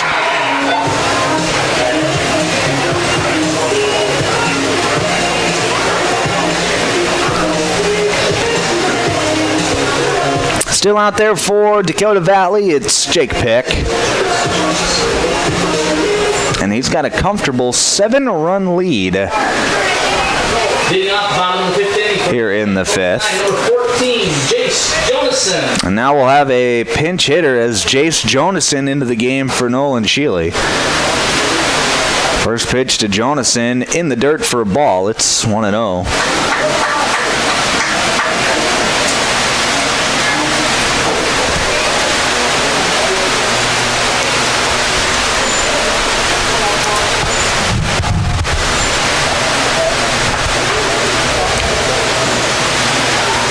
That pitch in the dirt for a ball. It's 2-0.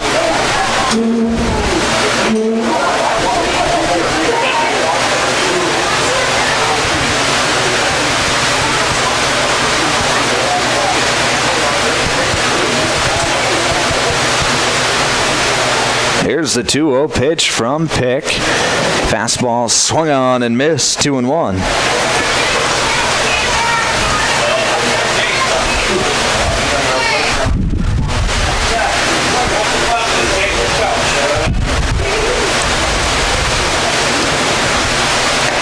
There's a fastball that had some wicked two-seam movement, gets it in over the plate. It's 2-2. That looked like that was coming for the front hip of Jonason and just broke back over the heart of the plate. 2-2 pitch from Pick. Swung on and missed, and that's strikeout for out number 1. Next up for post 9, the center field. Now it'll be Mason Meister. Mason Meister. Meister walked his first time up. Got all the way over to second base, but did not score. Here's the first pitch. Low. It's 1-0. This just game 1 of the day.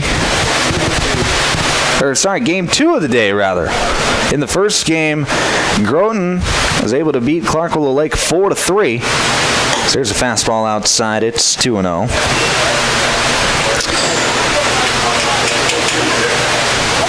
And we've got 2 more games later on tonight at 4 o'clock. It'll be Dale Rapids versus Winter Colombe.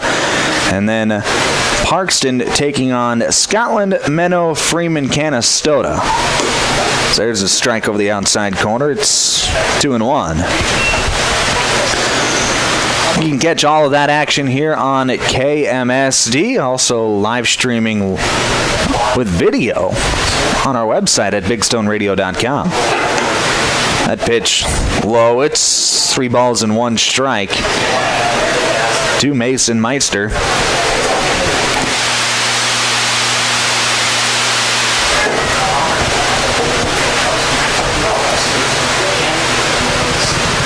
Here's the 3-1. That's going to be low for a ball. So Mason Meister draws the walk. Walk to Meister. And it'll bring up the top of the order in Joe Schulte.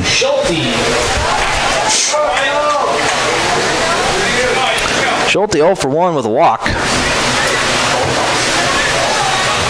There's been a lot of walks issued in the game so far from both teams. That pitch low and outside. It'll be 1-0. 8 walks issued from the Milbank pitchers and then 4 from the Dakota Valley pitchers for 12 total through not quite 5 full innings, as that pitch is low, 2-0. Both sides having a bit of a tough time to finding the strike zone.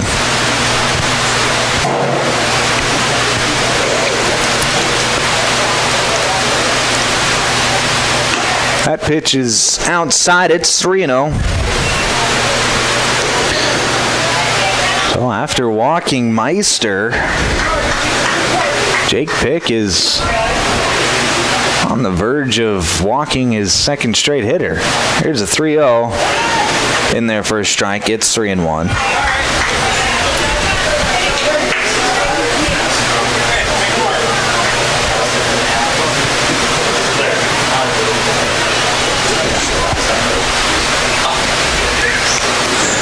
Three and 1, that pitch outside. That'll be ball 4.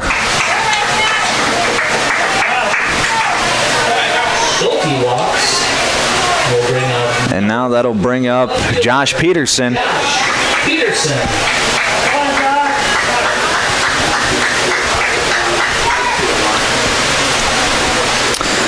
Peterson is 1 for 2, singled back in the first, got all the way over to second base, but did not score. He's got an opportunity to Maybe get Milbank on the board here in the 5th as that pitch is low. It's 1-0. Nice block there from Weesey.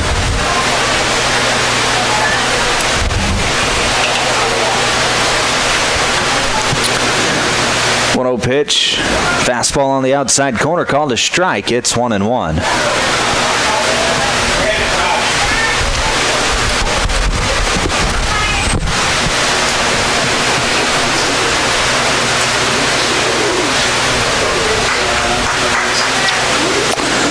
The 1-1 pitch popped up. Ranging out into shallow right field is the second baseman and making the catch. Oh, beautiful play there from Noah Graham. The second beautiful play he's made today. A nice play by the second baseman. And there'll be 2 outs. That will bring up number 22, Aiden Kelly. That'll be Aiden Kelly for Milbank, trying to get that goose egg off the scoreboard for Milbank. First pitch, fastball over the heart of the plate. It's 0-1. But Noah Graham, he made a diving play at third to get the out at first. Back in the first inning. So there's a pitch low. It's 1-0 or 1-1, and then he makes that play, showing off the range and making a tumbling catch back behind the first base bag in shallow right field. Guy's a defender. Got to give him credit. Here's a 1-1 pitch, fastball outside. It's 2-1.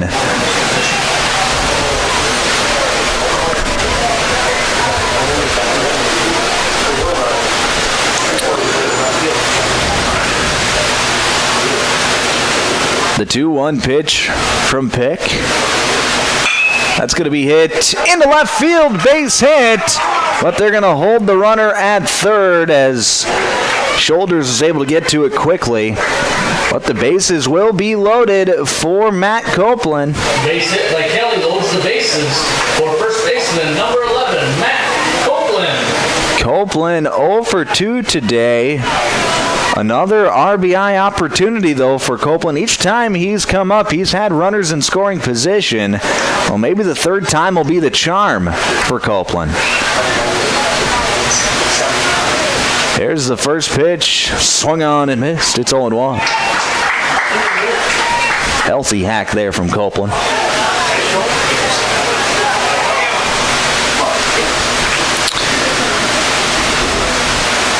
The 0-1. Swung on and missed. It's 0-2.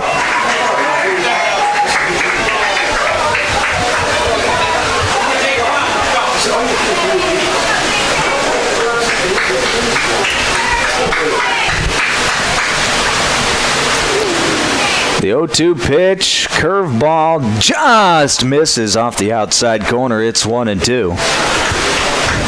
Good eye there from Copeland. It was a curveball. Pick tried to go backdoor with it. You're listening to American Legion Baseball on Classic Hits, KMSD 95.1 FM, 1510 AM.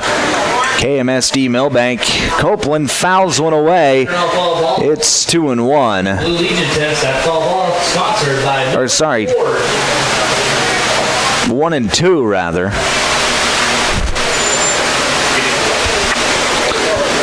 There's the 1-2 pitch. That curveball going to stay outside. It'll be 2 balls and 2 strikes now to Copeland.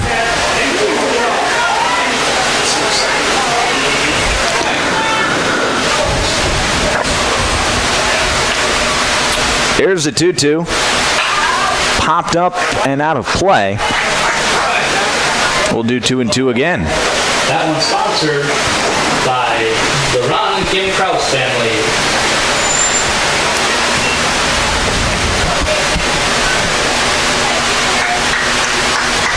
Two balls and 2 strikes, 2 outs here in the 5th. Here's the pitch.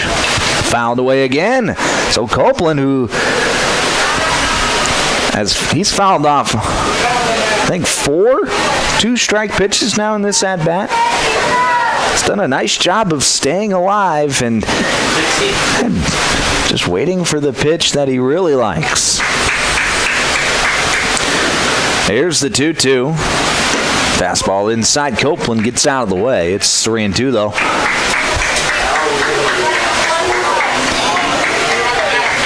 Runners will take off on the pitch.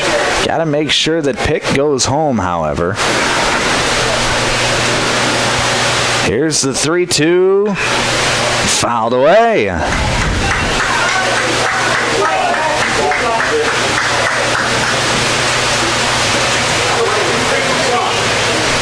So Copeland just trying to keep it moving, trying to pass on the baton, trailing by 7. He knows that he can't get them all back with one swing. The 3-2 again, that fastball going to be outside, and that's probably going to be the at-bat of the tournament as Copeland draws the walk. And it's going to drive in a run, and Milbank's on the board. It's 7-1 after the walk. Now it'll be Reese Rabe for Milbank. Rabe 0 for 1 with a walk and a strikeout. Bases are still loaded. First pitch swing, pops it up. Graham on the infield grass comes in, makes the catch for out number 3. So Milbank, they're going to get one back. It's 7-1 as we head to the 6th. We'll break back in a minute here on KMSD. Milbank Legion Post 9 welcomes all teams and fans to the state tournament. Milbank is the birthplace of Legion baseball, and they're honored to be able to host the event at the new ballpark. What started 100 years ago has grown to over 50 states and Canada, with over 3,500 teams participating. American Legion Baseball, giving players an opportunity to develop their skills, personal fitness, leadership qualities, and have more fun. Play ball. Lewis Family Drug is your one-stop location. In addition to quality prescription and non-prescription drugs with free delivery, Lewis has a huge selection of everyday basics and name brands and specialty items, always at affordable prices. They carry seasonal items, fabrics, crafts, and groceries. Shopping at your local Lewis Drug is more simple and more rewarding than ever. Download the Lewis mobile app to add on-the-go convenience to your errands. Lewis Family Drug. Everyday savings close to home.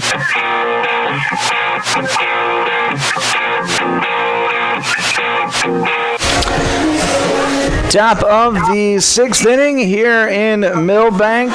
Due up for Dakota Valley. It'll be Noah Graham, Jack Weesey, and Sterling Schaff, the 3, 4, and 5 hitters in the Dakota Valley lineup. They lead this one 7-1 with just 2 innings left. Reese Rabe still out there for Milbank. Rabe in his 2nd inning of work. Threw 21 pitches in that 1st inning that he pitched. Gave up 3 runs, but none of which were earned. 2 hits, 1 walk, 1 strikeout. Looked to put up a 0 here for his post 9 squad here in the 6th. But he'll have to face Noah Graham to lead things off. For Dakota Valley, number 16, Noah Graham. Graham today 0 for 2 with a walk. See what he can do here to lead off the inning. Rabe, everything out of the stretch for Rabe. First pitch is a fastball outside. It's 1-0.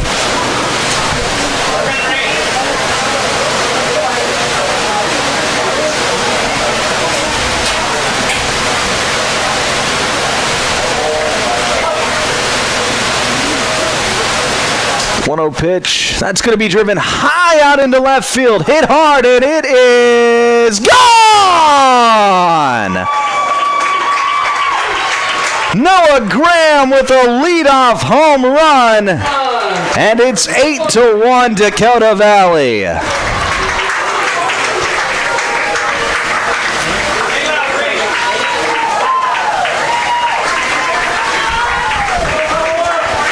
Noah Graham got all of that one. Hit it out over the left field wall. Number 84, Jack Lisi. Probably hit it about 350, 360 in that area, but the first home run of the day today, and that'll bring up Jack Weesey with the score now at 8-1.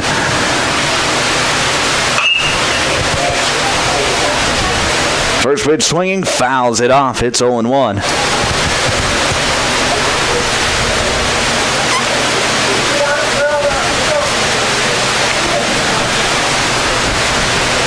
Graham, not a big guy by any means, but he got all of his power into that pitch and barreled it up and sent it over the fence. Here's pop up to third base. That's going to be caught by Aiden Kelly for out number 1.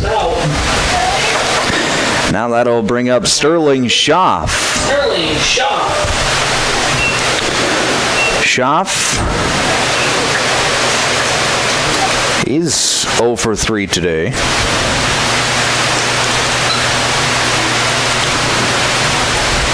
Here's the first pitch. Soft tapper in between the third baseman and the shortstop, but that's going to get out into left field for a base hit. Just one of those seeing eye singles. And now it'll be Vincent Hoffman for Dakota Valley.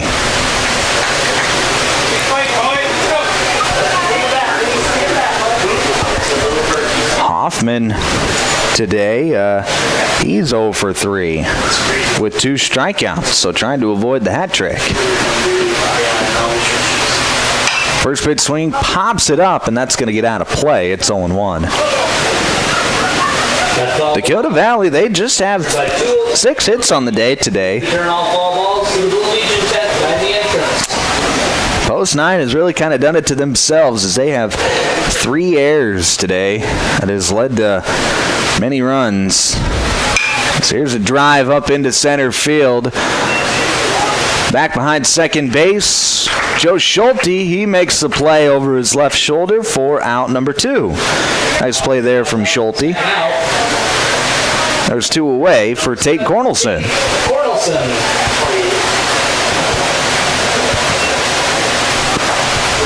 The Milbank pitchers have given up 8 runs, only 3 of which have been earned, however. Well, it's been defensive mistakes for Milbank that has really done them in. First pitch swinging, Cornelson fouls it straight back. It's 0-1.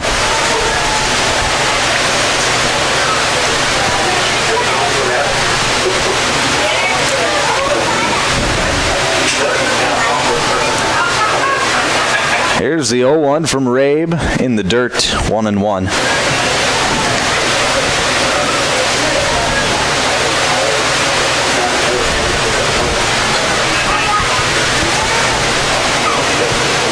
Cornelson singled back in the 5th, came around to score. Here's a pitch in the dirt. Heinge able to knock it down, but not enough to where it keeps Schaff at bay.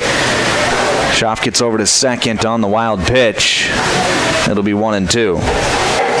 Or sorry, 2-1.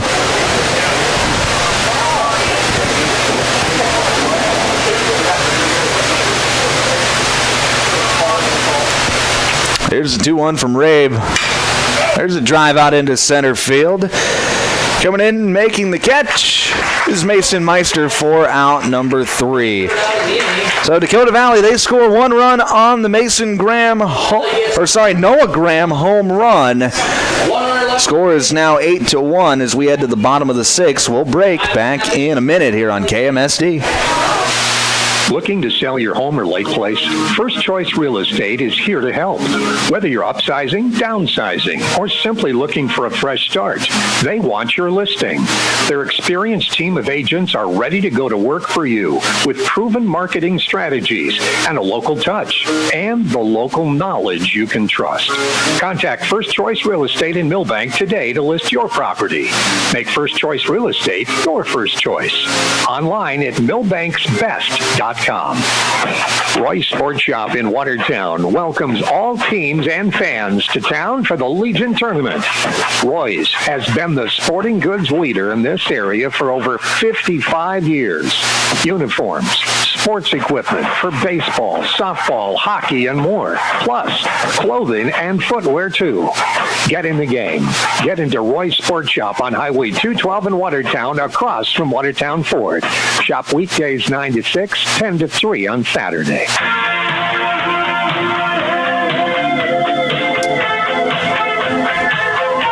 Bottom of the sixth inning here in Milbank. 32 pitches for Ray. We will have a pinch hitter to start the inning for Milbank. It'll be number 26, Daniel Shellstead, to hit instead of Mason Allen to start the inning. Milbank, they got 6 outs to score 7 runs. As Dakota Valley leads this one 8-1. Here late in the ball game.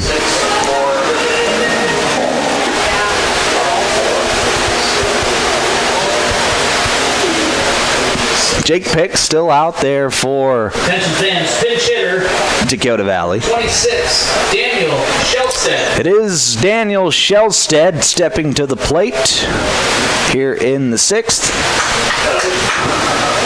We'll see what Daniel can do, getting his first at-bat of the day. First pitch, fastball in there for a called strike at the knees. It's 0-1.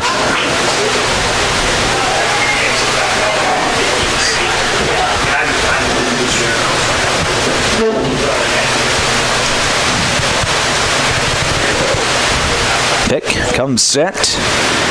Here's the 0-1. That's going to be hit out to shortstop. Fields it, makes the throw in time for out number 1. That's Cornelson. There's one away. Grounds out for the first out of the inning. That'll be Tyler Heinge. Tyler Heinge. Heinge 0 for 2 with 2 strikeouts today.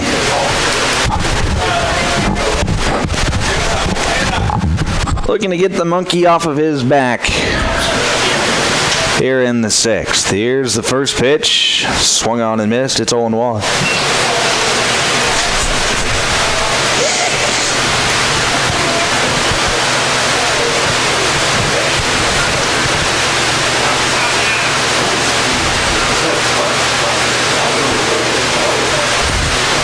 Pick comes set again.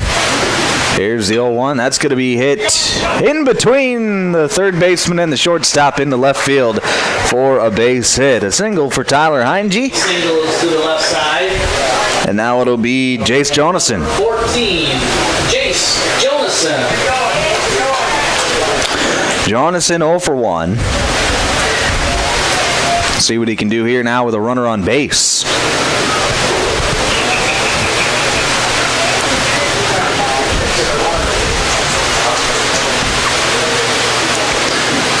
Heinge, decent speed at first. Gets his lead. There's a pitch outside. It's 1-0.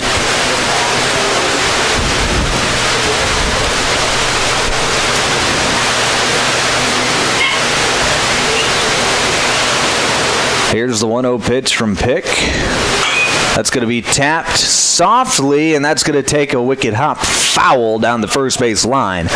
That'll be 1-1. He just one of those balls that's hit directly into the dirt and had crazy side spin on it and hit the dirt the second time and bounced into foul territory. And Jonason sees a 1-1 count now.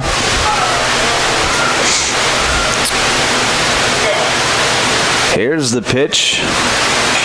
Fouled away again. It's 1-2.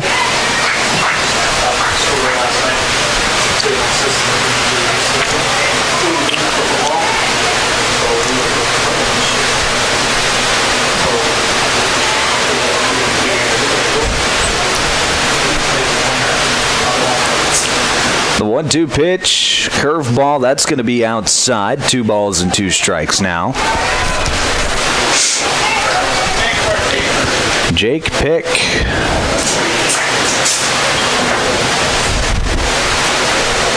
He is up to 71 pitches on the day. This is 4th inning of work. There's a tapper foul. So we'll do 2-2 again. Pick, 5 strikeouts, 4 walks, has given up just 2 hits so far, 1 run, and it was an earned run.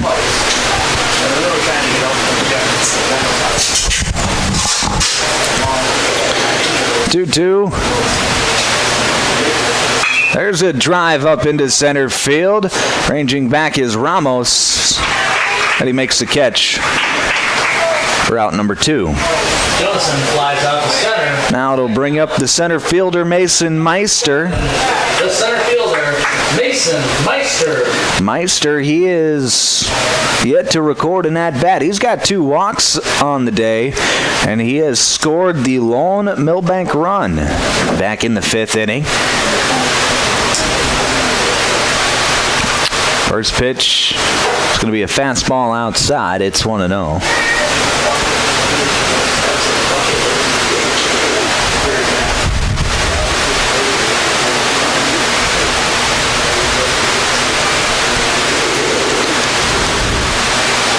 Fastball up and away, 2-0.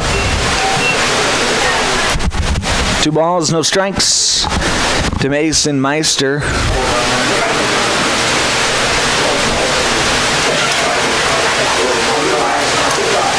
There's the 2-0. That's going to be tapped softly between the pitcher and the third baseman. That's going to be an infield hit for Meister. That was a high chopper, and Pick tried to kind of wait and play it out, and it just kept bouncing away from him. Third baseman Hoffman wasn't able to charge in and get there in time either, so it'll just be a base hit for Mason Meister. There's runners on first and second with 2 outs for Joe Schulte. First pitch to Schulte. He's going to swing and foul it away over the third base dugout. It'll be 0-1. Please return to the blue tents by the entrance.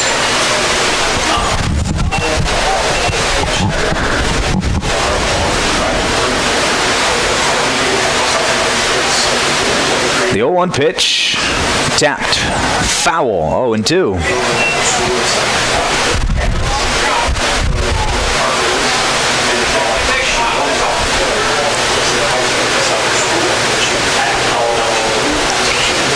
So Schulte down to 0-2 with 2 outs here in the bottom of the 6th. Pick up to 79 pitches on the afternoon. There's a swing and a drive up into center field, but Ramos, he's got a beat on it, makes the catch for out number 3. Milbank turned away once again. They leave 2 runners aboard. We head to the 7th. Score remains 8-1. We'll be back in just 1 minute here on KMSD. Calling all anglers and adventurers. Discover the ultimate convenience store at Jurgen C-Store in Wilmont. New to our lineup, live bait. That's right, we've got fresh minnows and wriggling worms to help you hook the big one. But wait, there's more. Our deli serves up savory burgers, mouth-watering Piccadilly pizza, snacks, cold beverages, and a whole lot of yum. And don't forget to top off your tank while you're here. Fill up your car, pickup, and boat with top-notch gas so you can hit the road or the water without missing a beat. For all your fishing and fueling needs, there's only one name to remember, Jurgen C-Store in Wilmont. Another great Stills and Oil Company C-Store. Let the adventure begin. Hi, Darren Mertens here from Milbank Ford. We have a great new inventory on hand here, so come in, check them out, take a test drive, and have Chuck work out a great deal for you for some new transportation. We also have a lot of very nice pre-owned units. If you are in the need of service, call in and talk to Gene, Ryan, and they will take care of all your maintenance and repair needs. 605-432-4525 or milbankford.net. Milbank Ford, West Highway 12 in Milbank.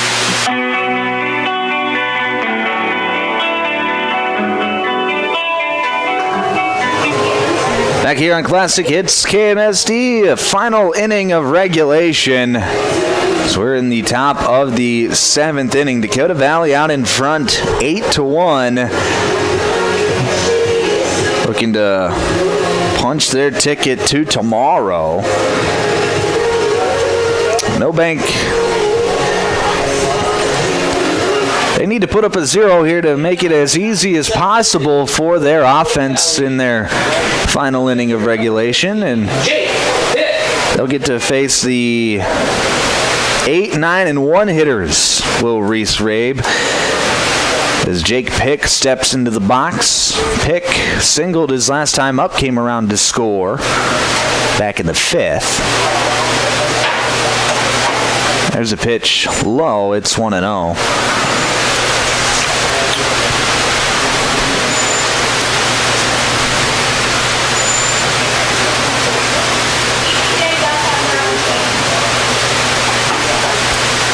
There's a fastball on the outside corner called a strike. It's going to be 1-1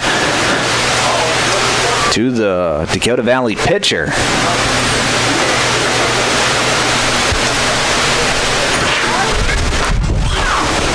The 1-1. Fastball lowered away, 2-1.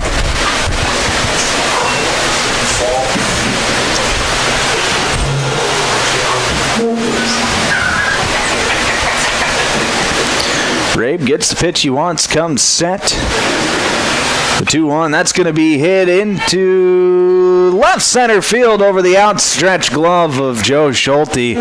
And Joe Schulte's no short guy either. He got up as high as he could, reached that long arm up there, but still was unable to get there.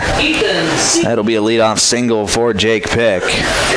And now it'll be Ethan Seaton for Dakota Valley.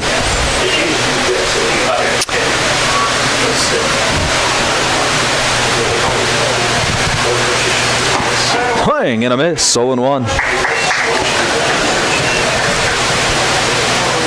Seaton 0 for 2, reached on an error and came around to score last time up.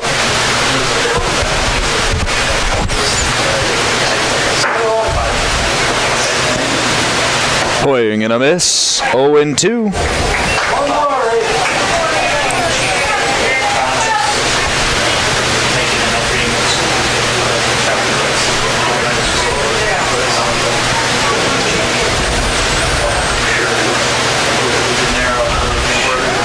Runner takes off. There's a swing and a miss strikeout. Here's the throw down to second. Not in time.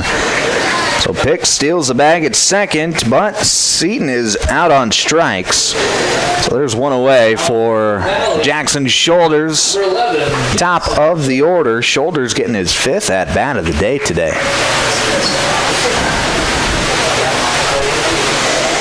He's drawn 3 walks in his 4 appearances thus far. There's a pitch low. It's 1-0. He just hasn't had a whole lot to hit today.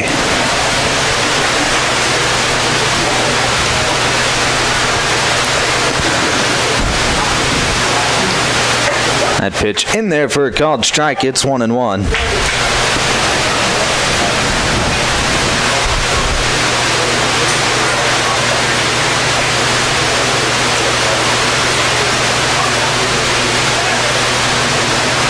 That pitch runs inside. It'll be 2-1.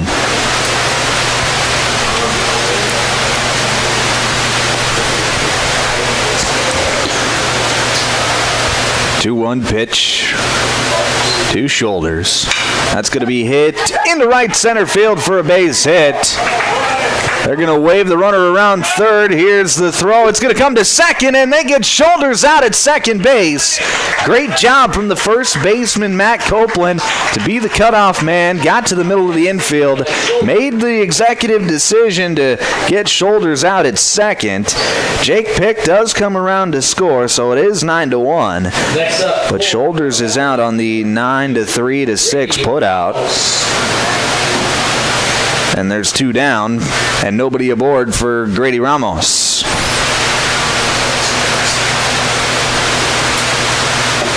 First pitch to Ramos in there for a called strike. It's 0-1. That was good defensive play there from Milbank. Shoulders just got too aggressive on the base pass. He probably was thinking to himself, there's no way that they don't go home with it, but he would have been wrong. That pitch inside is 1-1. Ramos 1 for 3 with a walk and a single today. There's a ball lifted into shallow center field. Over the shoulder catch from Joe Schulte, and he makes a play for out number 3. So final chance for Milbank. They trail 9-1. They need 8 to keep it going. We'll break back in 1 minute here on KMSD. Step up to the plate with farm equipment you can count on. From Harry Implement in Fernie, your hometown Case IH and Massey Ferguson dealer, delivering a lineup of tractors, combines, and hay equipment that hits it out of the park. Need parts? Service? We're in your corner. Family owned since 1935. Harry Implement is built on hard work and rooted in the land, just like America's pastime. Harry Implement in Fernie. Sales, service, and parts that cover all the bases. Harry Implement, proud to support the Groton Legion Post 39 baseball team at the state tournament. Here's where the good ideas come from. Street Graphics, Main Street, Milbank, working with local schools to provide ideas and solutions for fundraising. They can customize a design just for you. T-shirts, trophies, banners, buttons, contract printing, they do it all. They work in quantities from 1 to 5,000. Printing and promotions, they print on anything but paper. See them at streetgraphics.com. That's graphics with an EX. Main Street, Milbank, South Dakota, streetgraphics.com.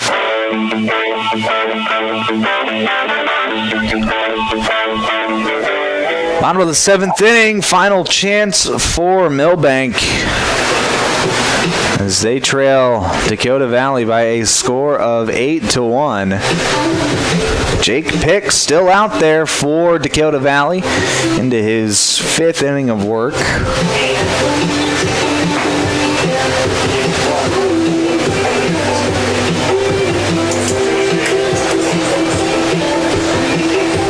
He'll get to face the 2, 3, and 4 hitters, Josh Peterson, Aiden Kelly, and Matt Copeland for Milbank.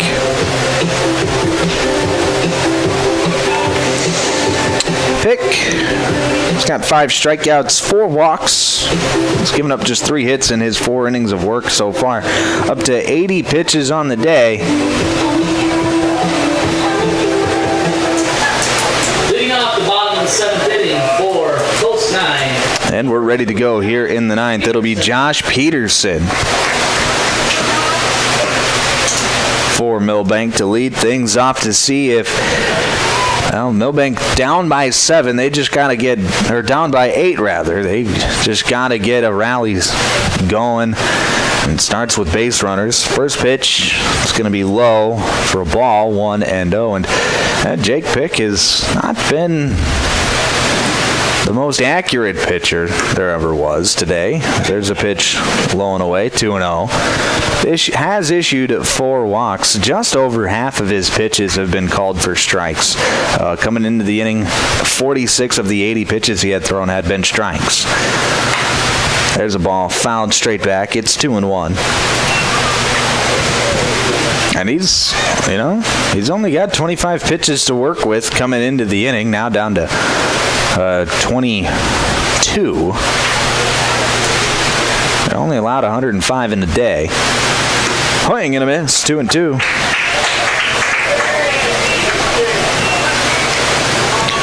For my apologies, I must have missed a strike in there. That's strike number 3 and a strikeout for Jake Pick. There's 1 away. Now it'll be Aiden Kelly.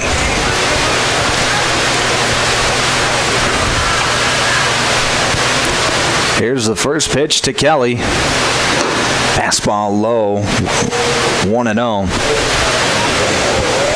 We'll have a bit of a break in between as our next game not scheduled to start till 4 o'clock this afternoon. 1-0 pitch outside, 2-0.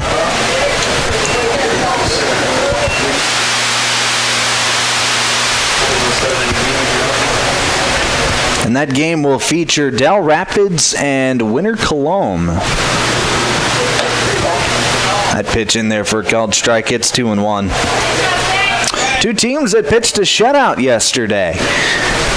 Del Rapids got the 1-0 victory over Clark Willow Lake. Winter Cologne with a 1-0 victory, or a 5-0 victory over Groton yesterday. There's a strike over the outside corner. It's 2-2. And then in our final game of the day, it'll be Parkston versus Scotland Meadow Freeman Canastota, SMFC. That'll be 30 minutes after game one. Here's a tapper out to second base. Graham fields it. Makes a low throw, but a nice pick from Schaff. And there's two down. Kelly grounds out for the second out. And now Milbank down to their final out of the season. It'll be up to Matt Copeland to extend the game.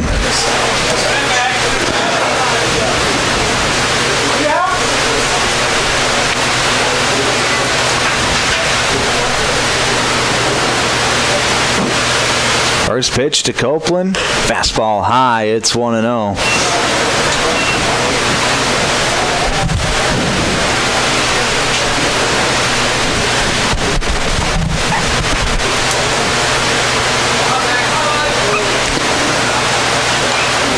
Fouled away. 1-1. Copeland today, what has he done? He's 0 for 2 with a walk.